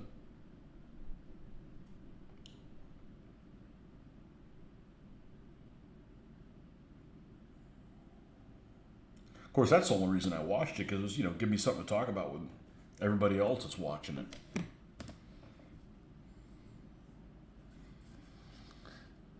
Flintlock. No, haven't seen the new trailer. Will probably be SJW woke nightmare like most modern stuff. I don't know, maybe it's not.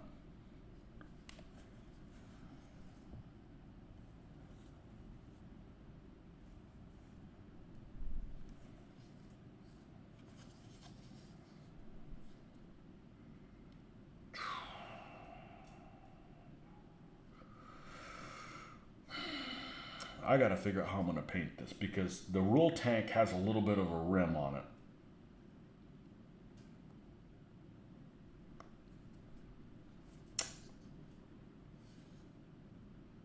Did this style wheels have rubber on it?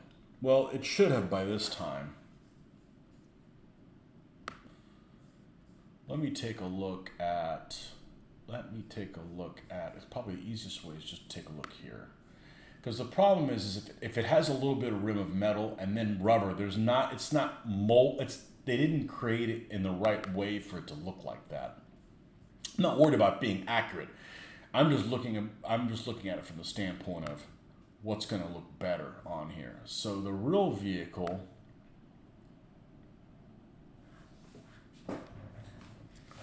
all these seem to have solid wheels.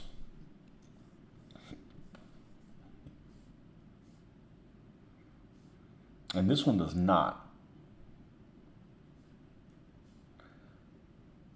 So the ones that do not have solid wheels, I have a feeling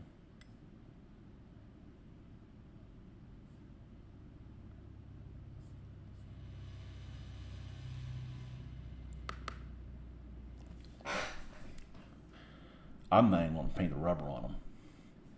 Because this almost looks like the first steel wheels that they used on T-34s around the 42 variant were like, you know, just to ease the cost of production, they went ahead and made them all steel.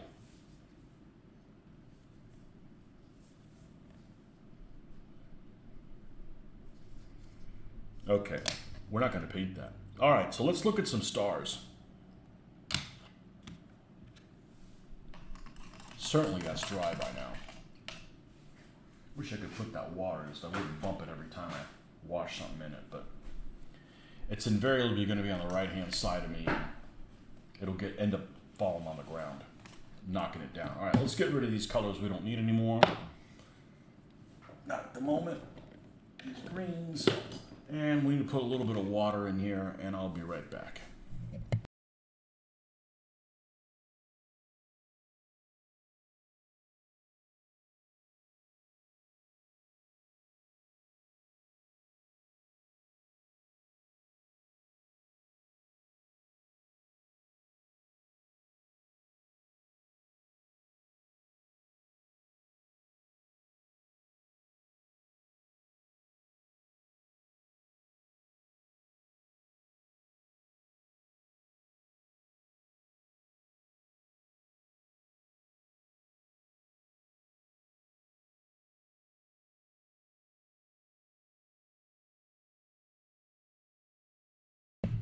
All right, let's look at red stars.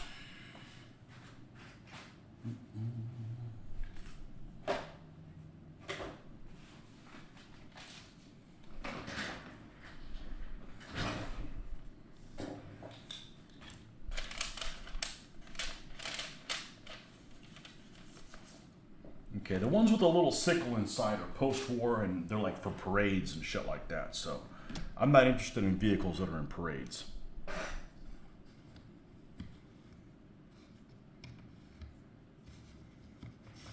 All right, we don't need the bottom section right now. Where is this? So I did a thing. I had to buy X-Acto knives, blades, and I was concerned about buying some that ended up being some Chinese knockoffs. So I just went ahead and bought Chinese knockoffs. So we will see how these work. Hopefully I won't put an eye out. These were like 120 for like $10 or something like that. Nick Pro. So we'll see how they last. But I probably shouldn't have bought them, but whatever. I'll repent later.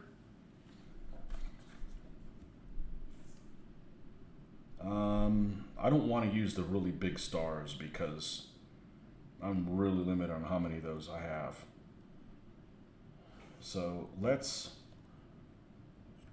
oh, the really little one. Well, son of a biscuit eater. I forgot to do that one little spot. Let's just go ahead and do it now.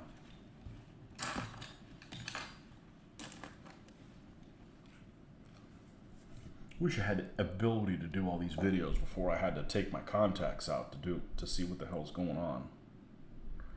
Because of things being too close and not being able to see them. But I did most of my painting in 20/20 vision, or corrected 20/20 vision, I should say.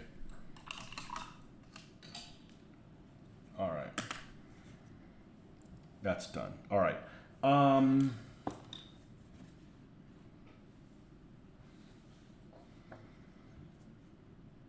So we're definitely going to do 2 of these.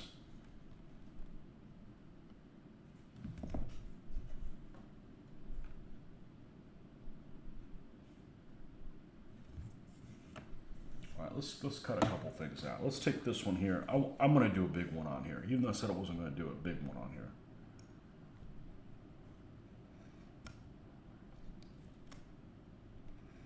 Yeah, these don't cut like an X-Acto-knife, but they also don't cost $1 each. Okay, so we've got that one. We're going to put it over the 23. Won't put one on the other side. And on this side,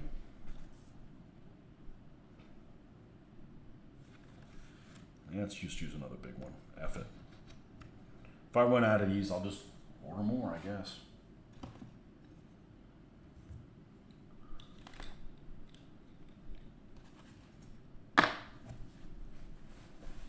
I hate when things move when I don't ask them to move. It's either that or you don't have any air circulation. I'm a big fan of the ceiling fan. I don't care what temperature it is, I like air circulation.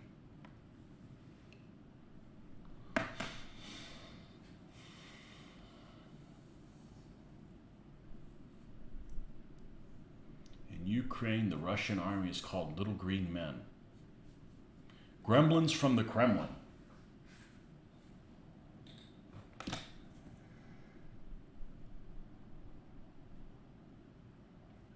All right, this one, let's get the vinegar sauce. Microset.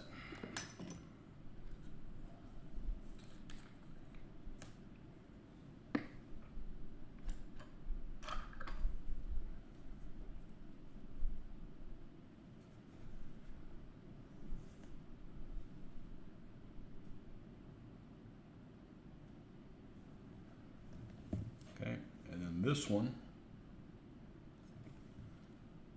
I'm going to put this one on the turret just to be a little variety here.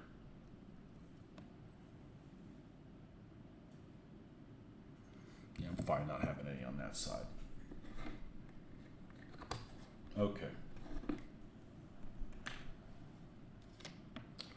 These are pretty high quality decals, the ones from Microscale.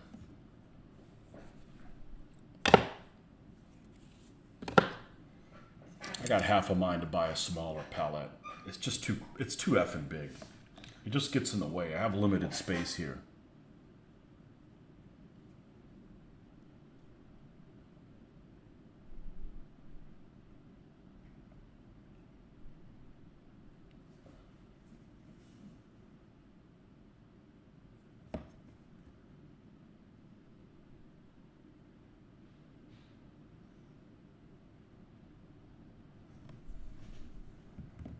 And that brightens that up quite a bit.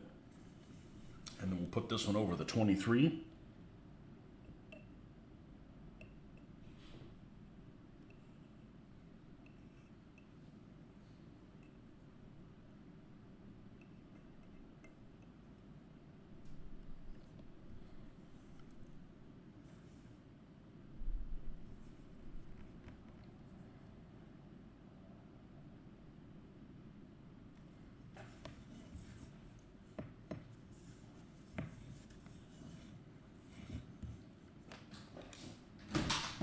and that way they look a little different.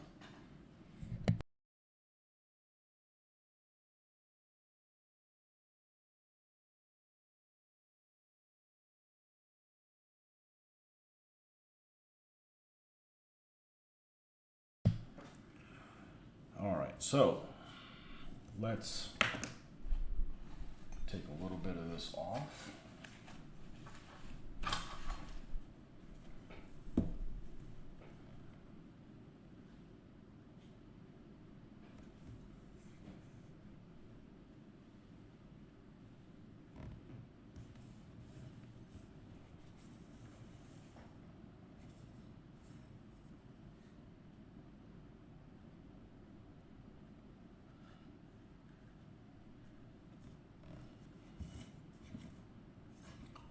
And we will put some microsol on it, just for good measure.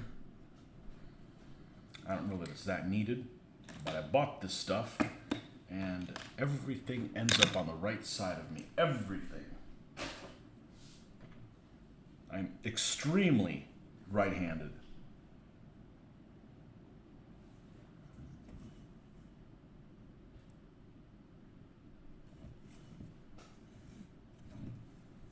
Probably going to need to have to dry that overnight. Okay.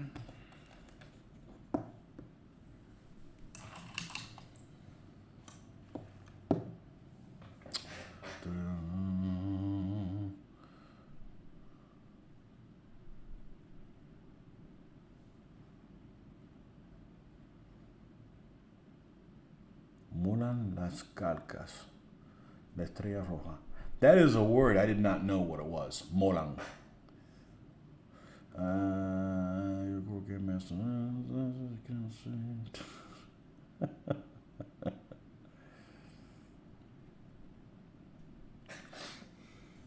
All right. So, I think what I'm going to do is we're going to go ahead and screw this back together. I think this is the time to do it. Put this away.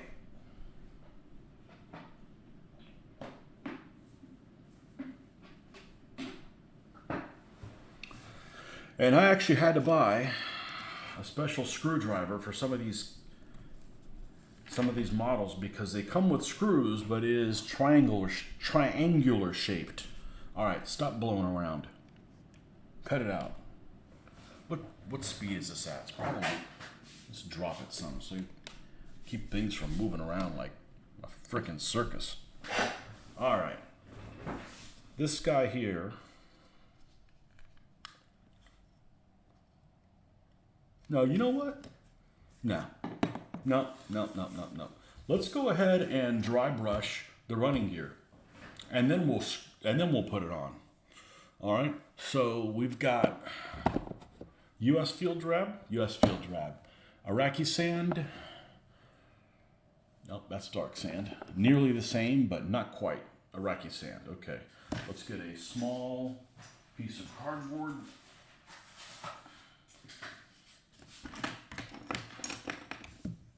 This should not take long.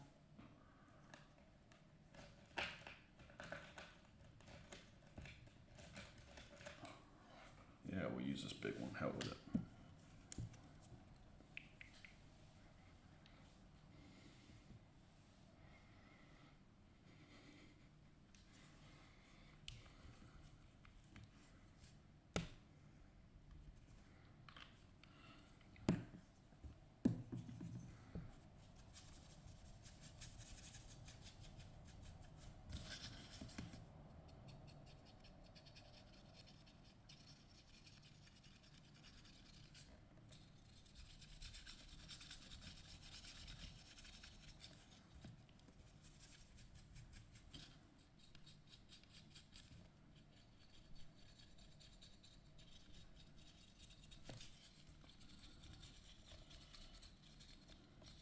This whole thing was just white plastic.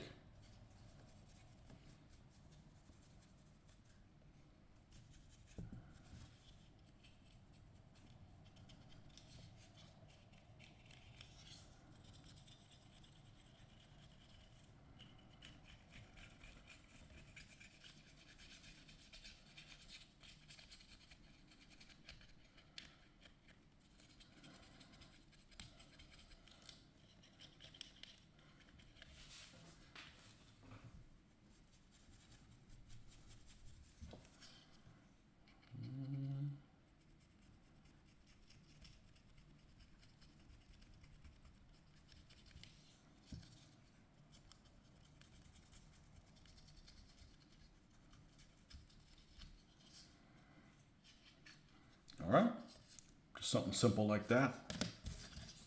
Do the same thing on the other one.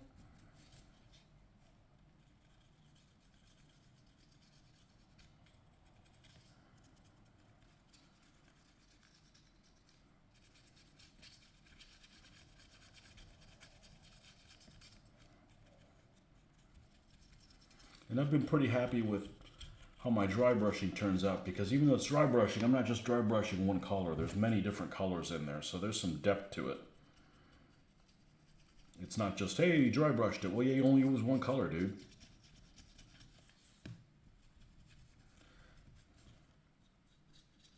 And I don't see ever their brush taking the place of this. This is kind of a unique thing that I kind of do. And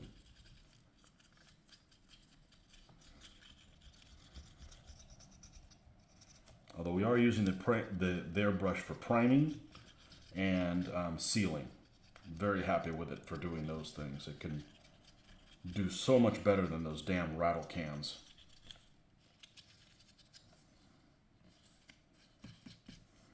Okay, now, oh, let's not get carried away.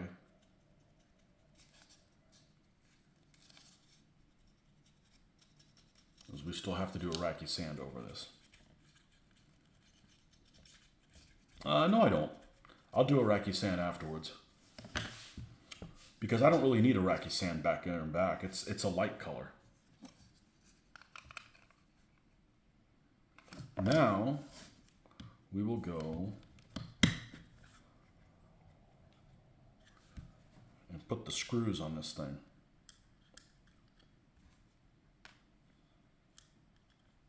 This is much better than using epoxy, honestly.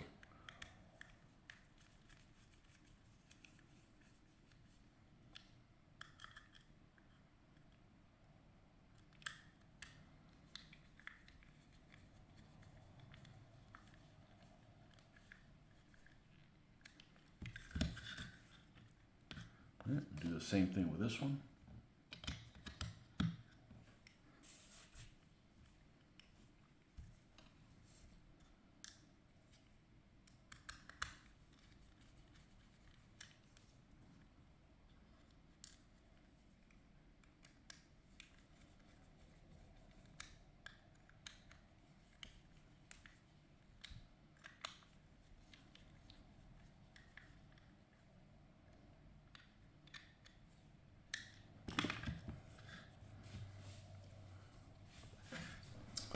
And now we will go ahead and where are the tracks for this thing?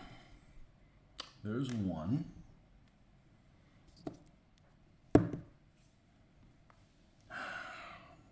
I can't find myself without glasses. One. That doesn't belong.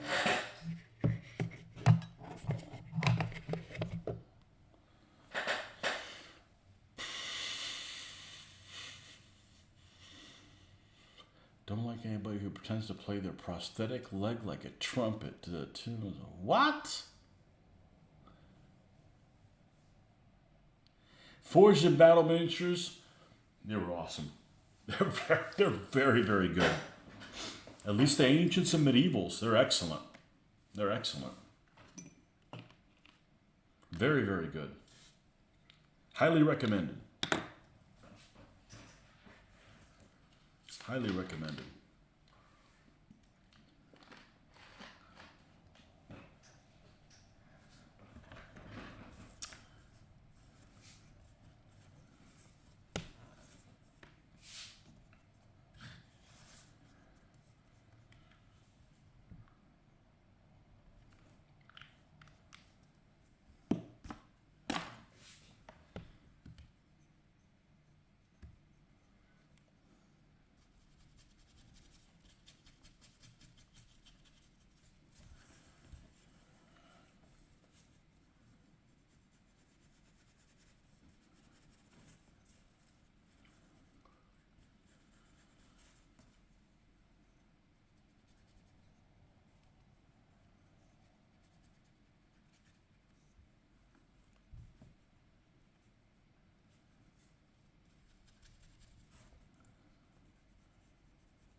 to be careful with this so I don't pull this thing apart, because the next thing you know, I'm going to have to staple this together. Heating up the screwdriver on a flame and then melting it, yeah, that's only good for one time. And that after that little thing pops, it's over.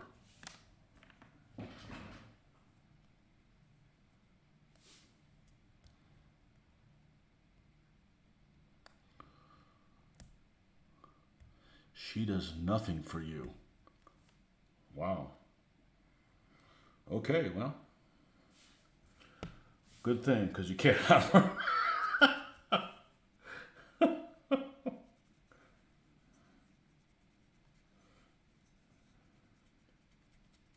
Yeah, I still haven't seen that Bond movie she's in. Supposedly it's the only good thing about that movie. But this bastard's about to come off. Ooh, you bastard.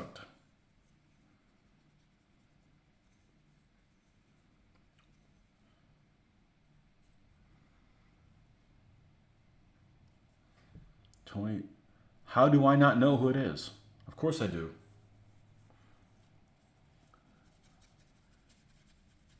I'm just saying that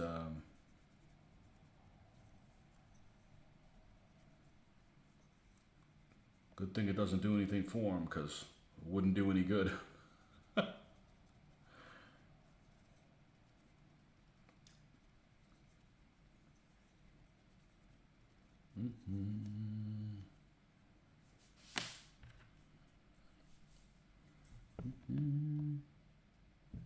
You can't be into every woman. Wow. Spoken like someone who's got a harem too big.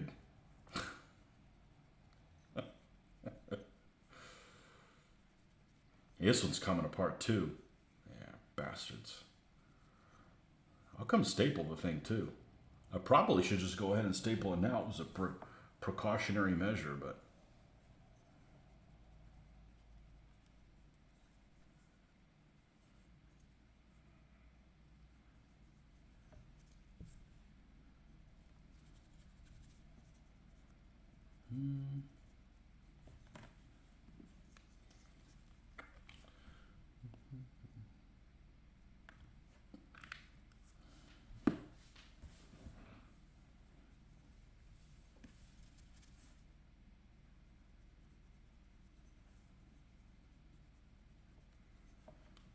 Well, now that we know that acrylic comes off really well with hand sanitizer, it's good to have this hand sanitizer handy.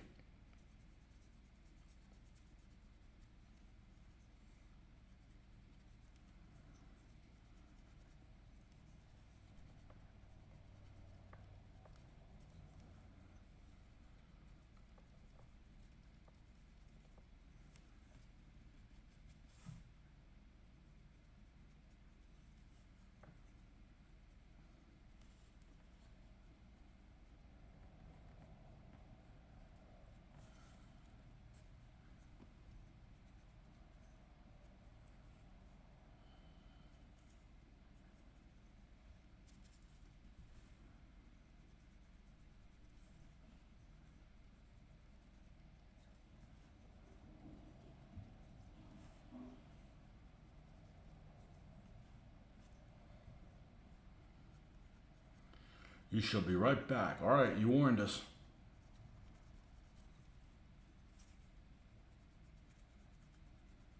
Okay. So that's done.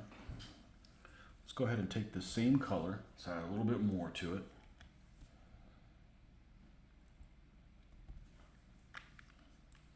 Let's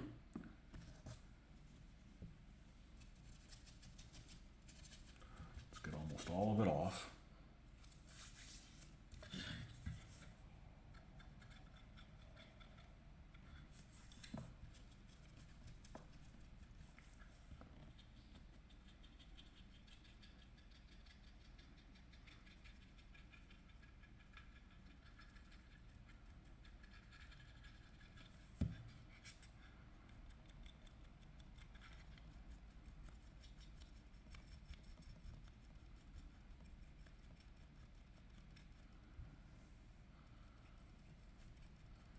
was watching a video of I think it was a T-35 on parade. I'm not T-35, a T-34-85 on parade.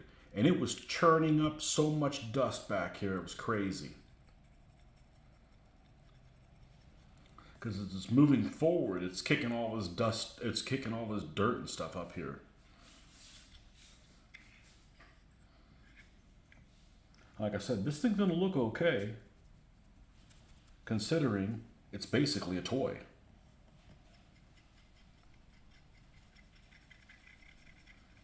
It's a children's toy.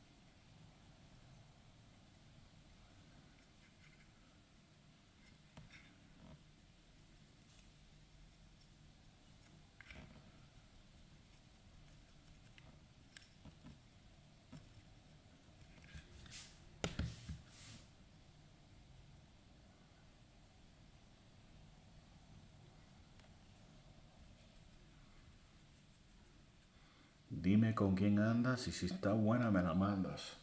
Tell me who you're with, and if she's good, send her to me.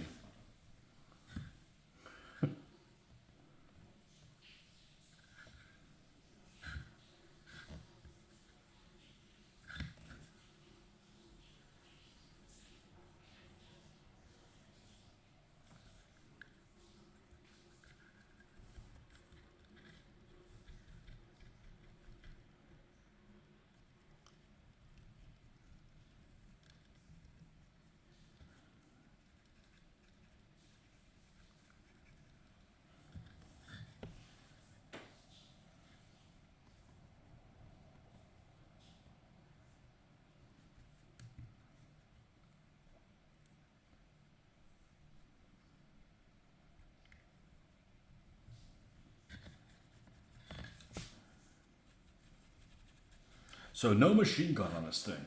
So you're playing a skirmish game with this.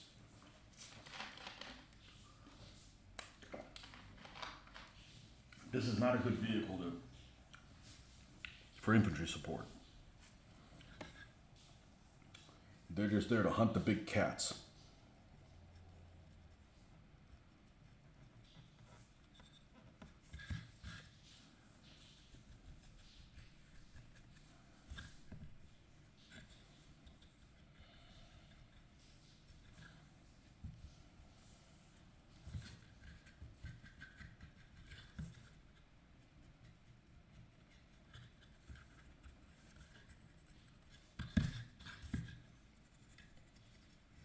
This thing needed some other colors in its look. It was looking a little too two-dimensional, honestly. Now, let me step away from it, as I like to say, and take a look at it, see what I've done.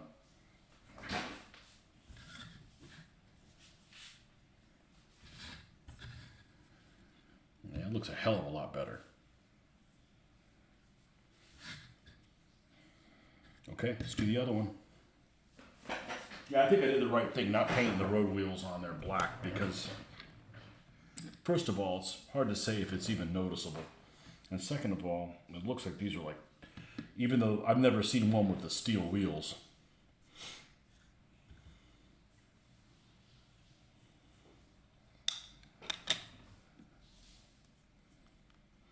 Maquetas. I don't know what maquetas is. What is maquetas? See, I know how to say it. I just don't know what the hell it means. It sounds like it would be a canvas. That these tanks maybe are a good canvas.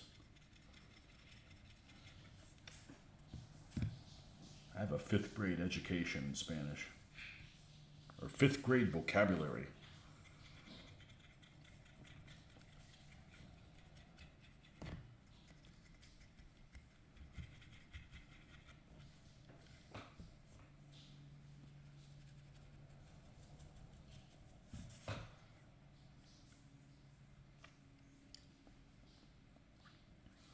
kits. You wonder if those tank destroyers have the potential to harm a German Tiger. Absolutely. Absolutely. Yeah, it's a 100mm gun. This thing's nasty.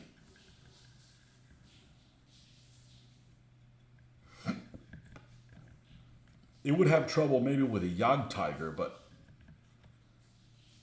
that's a rare event indeed to run into one of those.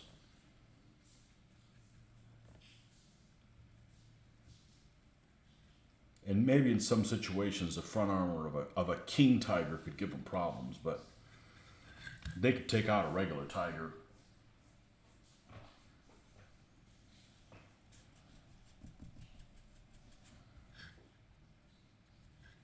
Pretty consistent. Especially at the ranges we're going to be fighting at, because with the centimeter being a meter in the game, you're fighting in point blank range all the time. That's going to be one of those. If two sides aren't moving, you're going to hit the other guy. And you could probably do some fire on the move and stuff, and it's going to depend on that kind of stuff. But obviously, firing on the move is really inaccurate. But you're talking about shots that are about 100 meters away. They're all point blank shots.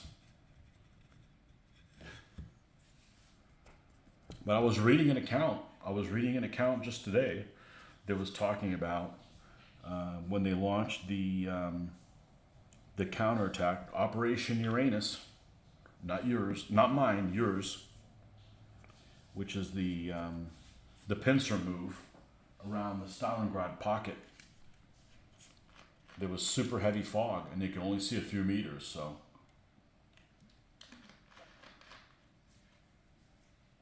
there's no reason that you'd be able to see all the way across the board. You could do night scenarios and stuff like that.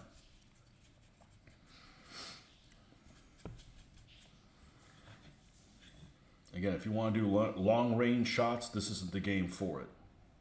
There's lots of other games do that.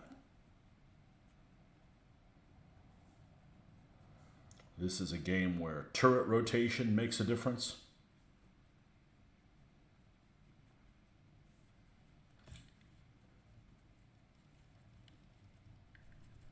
And that kind of stuff. Now, one thing I forgot to say. This seemed to be a real popular place for people to stand on, to climb inside. So we're going to make sure that's nice and dirty. These commie bastards decided to climb on there. And I'm going to do the same thing with this, and just assume that's probably a foothold place as well. Okay.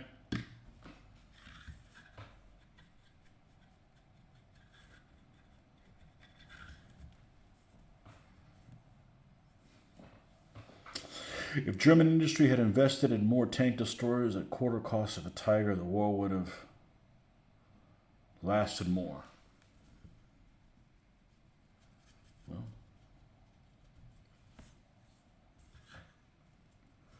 it's probably a good thing they didn't. The Nazis were really inefficient about a lot of stuff. That's one of the things that, is that we, at least here, when somebody says, oh, you're a real Nazi about something, it's like you're a real stickler for detail. The Nazis were not sticklers for detail. They were extremely corrupt. Their intelligence system was terrible. And I'm not talking about just breaking the Enigma code. I'm just talking about there's all kinds of failures of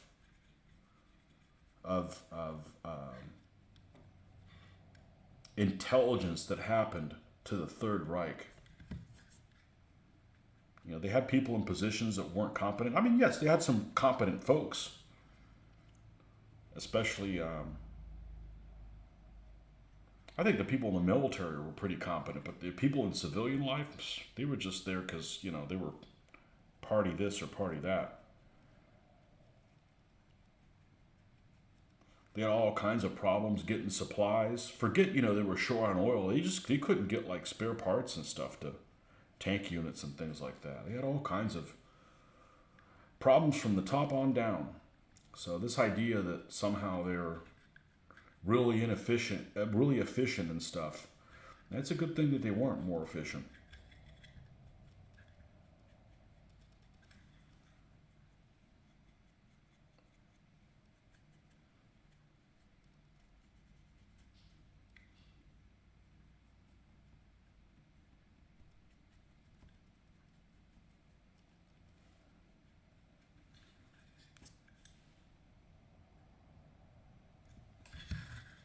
That's not looking bad. You guys can't see the color. It's not even that noticeable. It almost looks clay-like. And let's make this nice and dirty.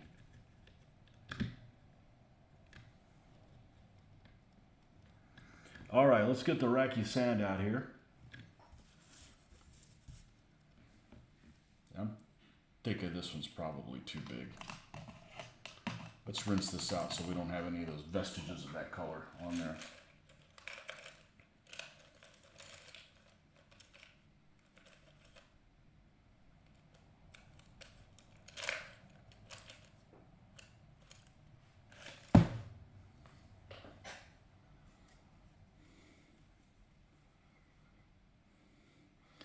If I had to pick a set of forged and battle miniatures to start a new army, which would I go with? I don't know. I'm not painting any 15s. I don't know.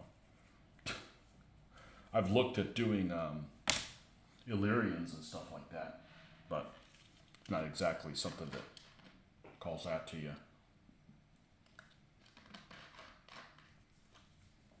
Their Normans look really nice, but most Normans look pretty nice, except Splintered Light. I'm not a Splintered Light fan. I know they have some huge fanboys of them. I hear that companies, well, it used to be pretty good. They used to sponsor a lot of tournaments. I just hate their miniatures. But, you know, that's why they make different miniature brands, because people can like different things. I was never a fan of Corvus Belli. Never. And there are some major Corvus Belli fanboys. I have some of their medievals, but their ancients, their poses just don't do anything for me. Okay, let me rephrase. Which Forged and Battle lines intrigue you the most as a painter? Normans, probably. A lot of their Byzantines don't look bad either. Honestly, most of them look pretty good. Now, I'm not a person that has a particular attraction to Vikings. I think that maybe it's just because the way DBA handles them, they're very boring and they're all kind of the same. But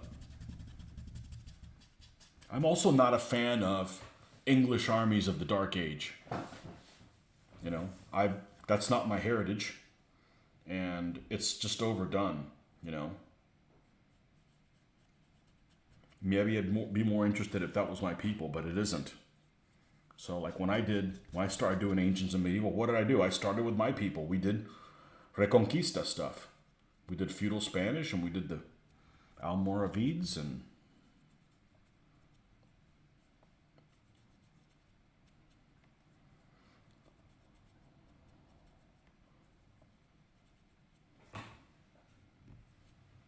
not, you know, Saxons and Anglo-Saxons and that stuff.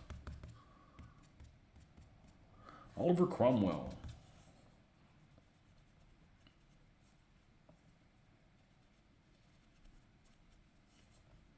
There's somebody I didn't learn anything about in school. I didn't learn anything about Oliver Cromwell in school.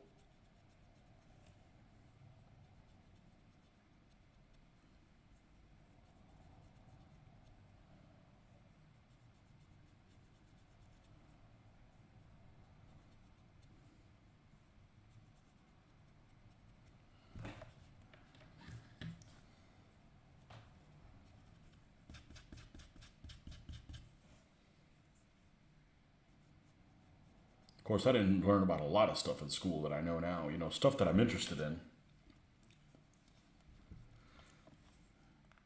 And I took history as all my electives in college. A stupid question. If the state of Alaska is a few miles from Russia, what military endowment do they have there? I don't follow with what military endowment. My driveway and sidewalk is a sheet of ice. Looked like I was doing ballet trying to take out the trash. Oh, cry me a river. Everybody gets a foot of snow this year, and we have a heat wave. A bug-infested heat wave. You don't have to. You don't have to go outside. You work from home, Rick. Same here. I never knew the English Civil War existed until I found a picture of a cavalier on Google a few years back.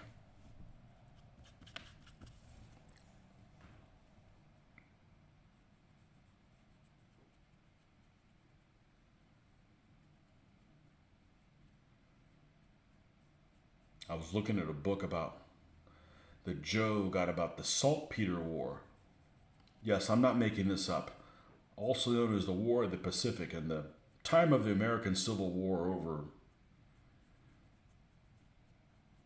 Chile and Peru and Spain. It's the same time period, contemporary of the American Civil War. And I was looking at the pictures and I'm like, I just would not have done well in that time period. Like, I just refuse to grow sideburns like that. You know, if your sideburns are thicker than the hair on the top of your head, you know, you're doing something wrong.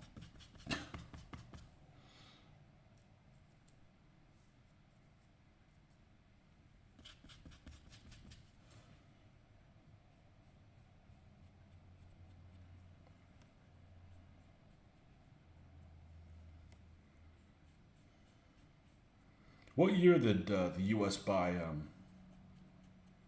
Russia? Buy Alaska from Russia? 1880s, 1870s, something like that?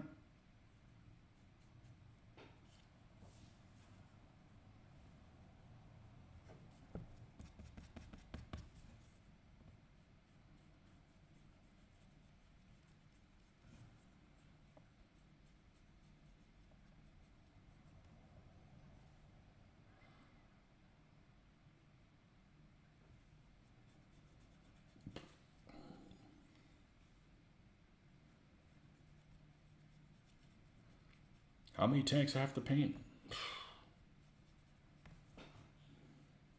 Maybe 70. It sounds like a lot, but dude, in a year and a half, I'll have them done. Easy. I've gotten 55 done. Well, it'll be 57 when I'm done with these. Since the beginning of October. That's pretty freaking good. And I haven't gotten bored with them. And I had to build some of them. Now, this is going really well. I'm really enjoying this. I'm not going back to 15 millimeter ancients and medievals for a while. 1867. Okay. So right after the American Civil War.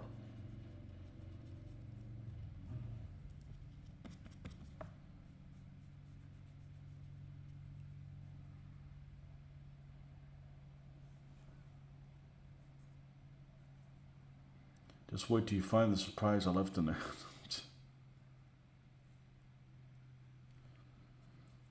We never were afraid of attack. There's nothing up there. Why would Russia want to attack Alaska? They'd get even more Eskimo people.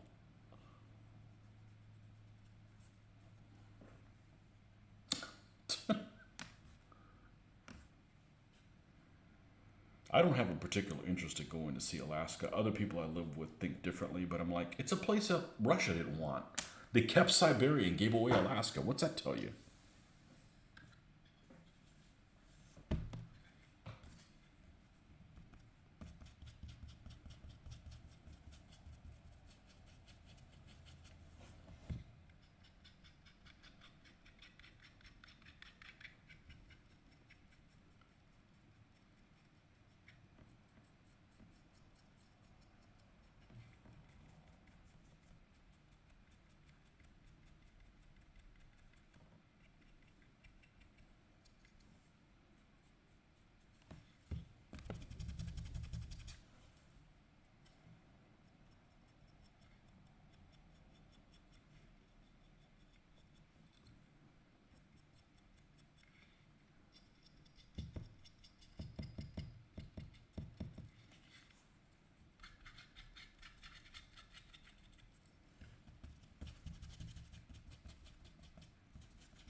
Canada? No, we're not afraid of Canada. They would just end up apologizing. Hey, you looked at us funny. Oh, sorry about that.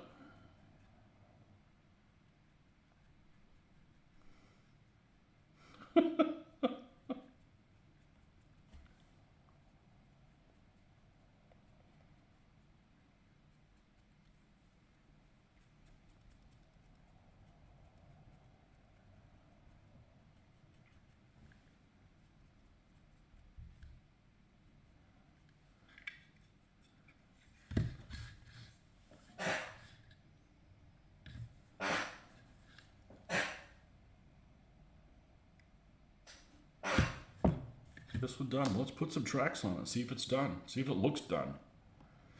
I'm actually going to put the conjoinment up at the top.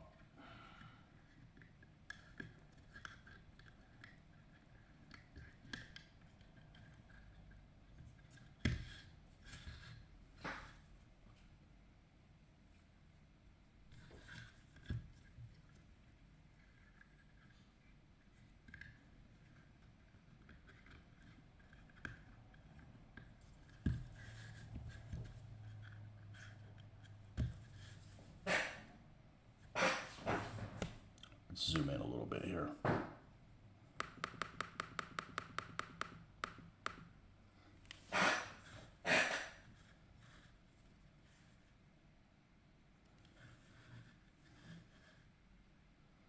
There you go. That's a little bit more.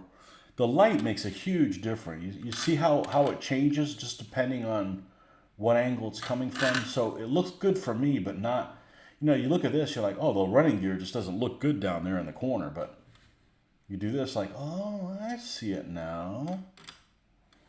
So.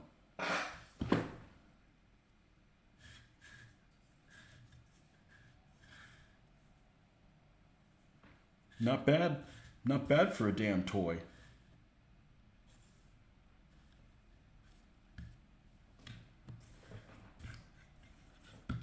Where's more of this Iraqi sand?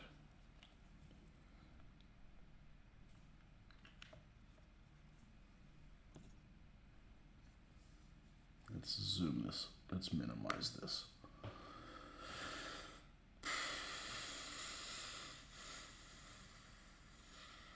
Yeah, you can't attack through Alaska. You can't supply your troops. There's nothing you can live off the land.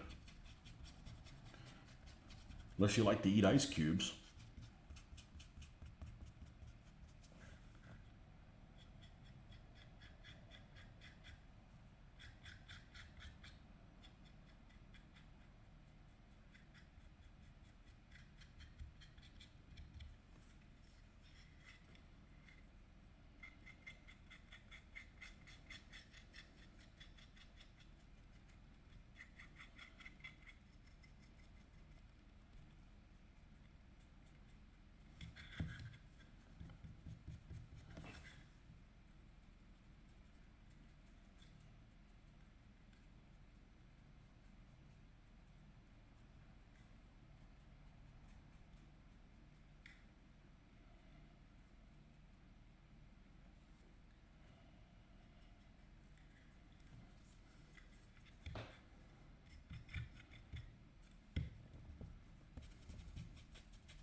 I don't want to use an airbrush because I still like some of the green showing. I don't want to cover all this up. You do all this effort and then, oh, it all looks the same, It blends in too much for my taste.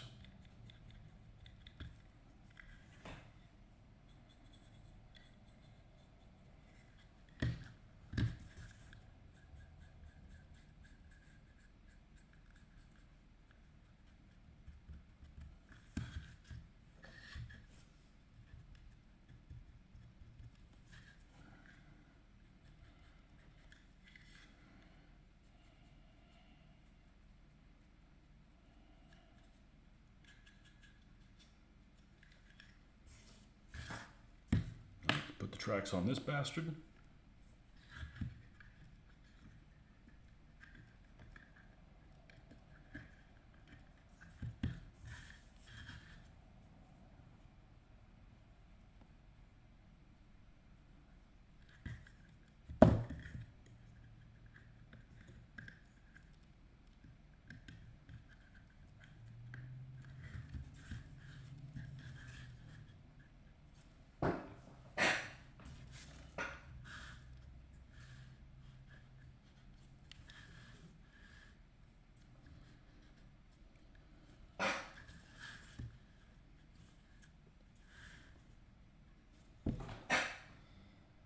I don't think they look half bad. And I did the right thing not painting those look like steel wheel. And I don't like painting bare metal because, yeah, it's bare metal, but it's going to pick up dirt and shit all the time. So,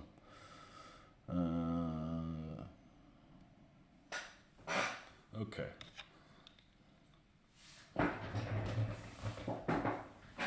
Now, the real thing is, how does it compare to the T35 color-wise?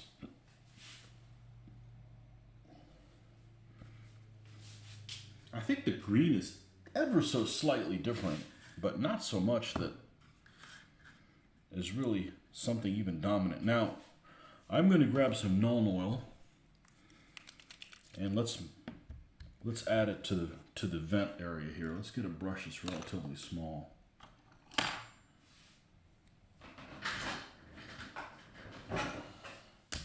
Fango Wolf. El Lodazal. Fango. El Lobo. El Lobo Sucio. Fango Wolf. You finished your land battleship. I did. Yeah, I just need to put it on a base. I don't know what I'm going to do about that. I'm sure that I'll come up with the right answer when I do that, but they don't look, I mean, yes, it's undersized, but it's big enough to look like a land battleship, you know. I'm glad I did that. It was either that or not paint them at all, and that doesn't benefit anybody.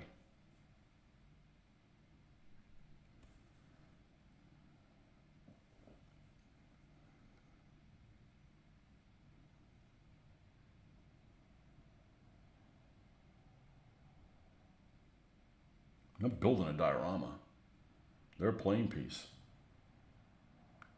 Just like old Frank Chadwick on Command Decision. He's got miniatures there of different scales together, and they look just fine. He doesn't seem to mind. I don't either.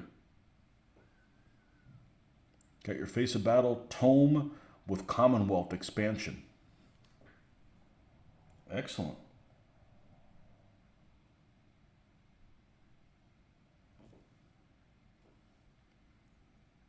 I said, I found out about that rule set when we were working on our own rules, which were even more anal retentive than Face of Battle. Now, not like, what's that other one that's out there? Made by Britain Publishing that I actually have a copy of, and that's almost like a role-playing game. I'm like, that's a bit too much.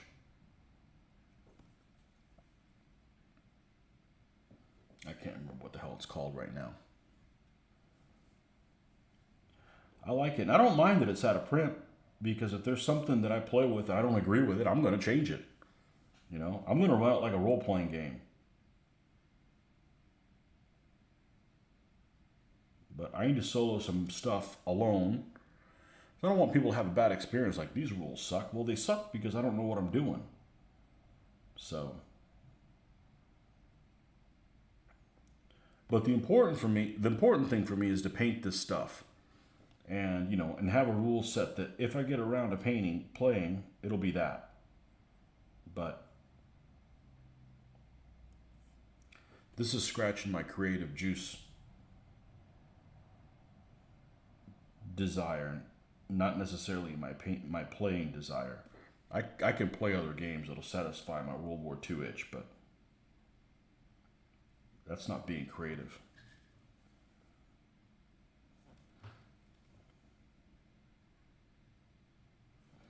Okay. We'll let that dry, just so that pops a little bit.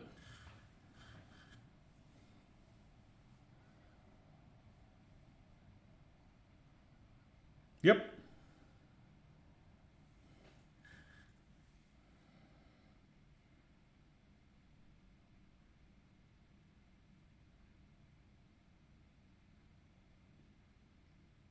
And I'm going to play some other stuff at the convention coming up. I don't mind playing other things, as long as I'm not the one responsible to teach other folks about it or continue on playing the rule system.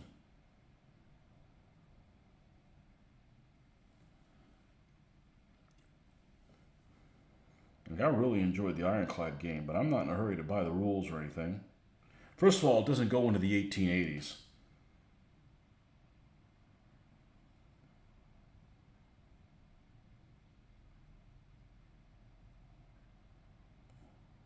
And I'm not interested in any of the American Civil War crap. I like the minor navies, Chileans, etc.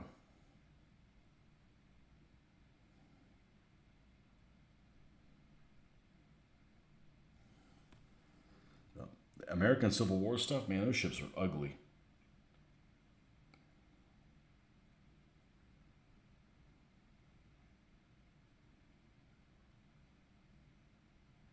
To me, anyways.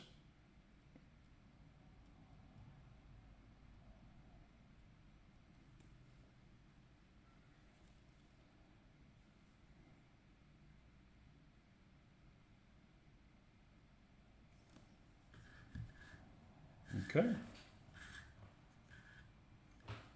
Let's put this guy away. Oh. Actually, the rusty part's even hidden there. We're just going to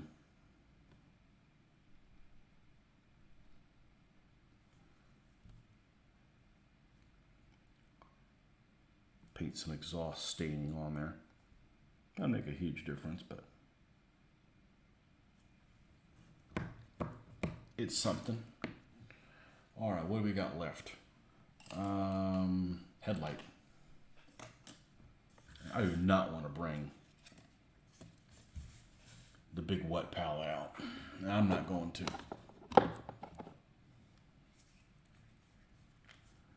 I also don't want it to soak things up. Where's a shim or part of a shim?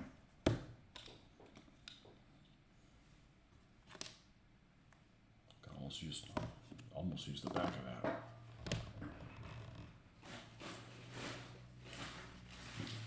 Bag of stands.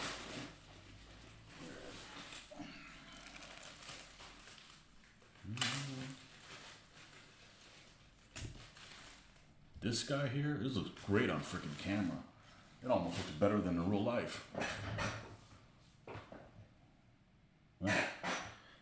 Yeah, the edging on the corners is big. That's an important thing to do because that way you can see it. How many vehicles I have left to paint? Probably 70. Something like that. And I want to run out because I want to get more. This shit's fun. You know, and the funny thing is the rules I plan on using, you don't use more than like 3 vehicles on a side. I'm just getting them for variety, and they're fun to do. You know, when you build models, guess how many times you get to use them on a war games table? Not at all. And people still do it, so it's not like I have to use them on a war game table for them to be fun to do.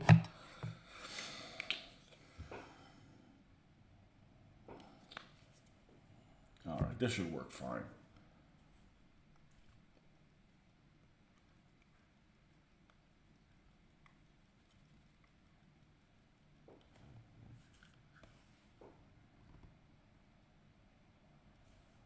Actually, I'm going to go a little darker than that.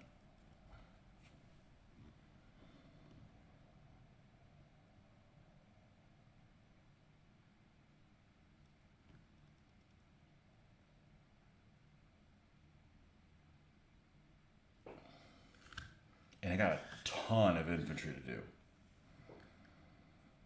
And I got a ton of infantry that looks really badass too.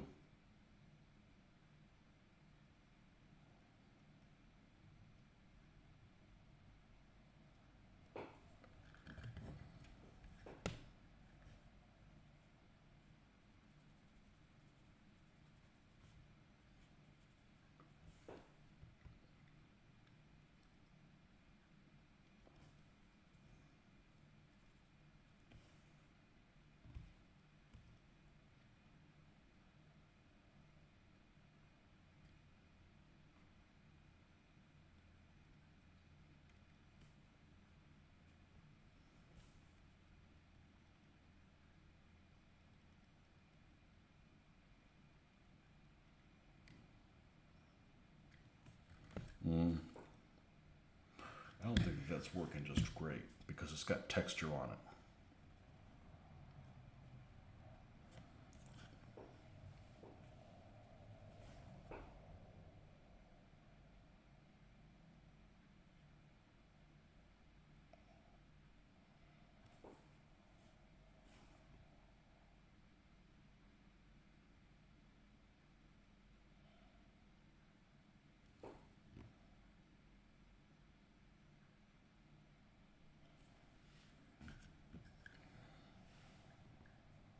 And then we'll seal this tomorrow.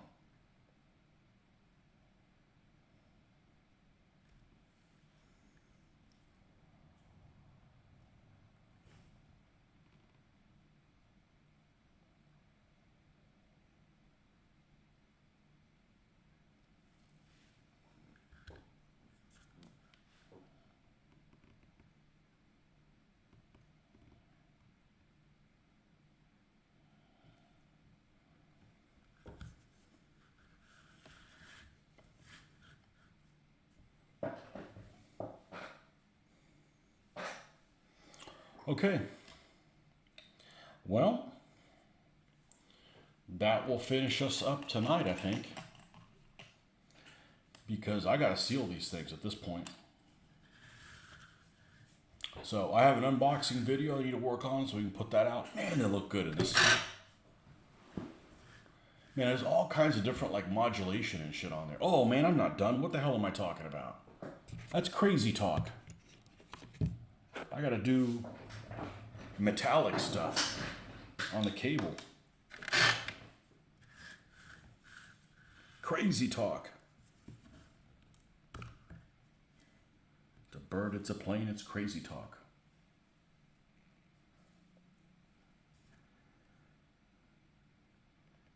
And damn it, man. Actually, it's damn it, man, and tantrum boy. Where did the red stars go? Right there. And on the other side. Why are you hiding? Why are you hiding?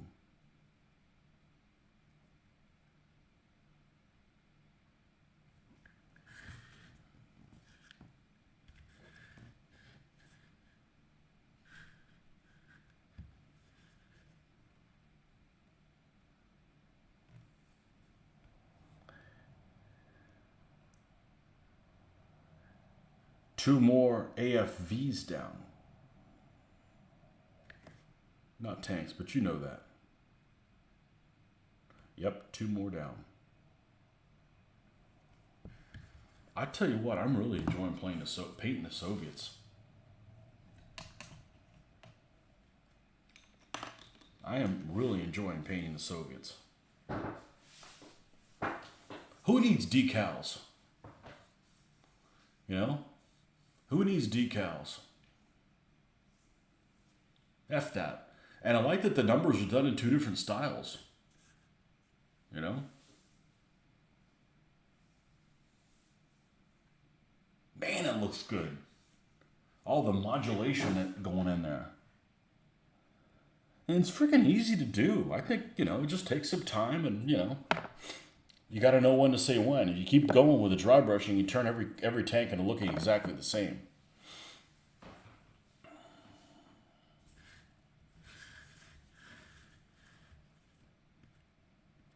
No, then if you can make every tank look the same, then why make other tanks? So, yeah. The only thing I haven't really delved into is making stuff out of green stuff and like putting little rags here and there. And I could do all that, but, you know, let's knock all these tanks up first, and then we can worry about that. But, yeah, I'm real happy with it. It's a shame one of them doesn't have a hatch. You put a commander peeking out there, you know. But, you know, it is what it is.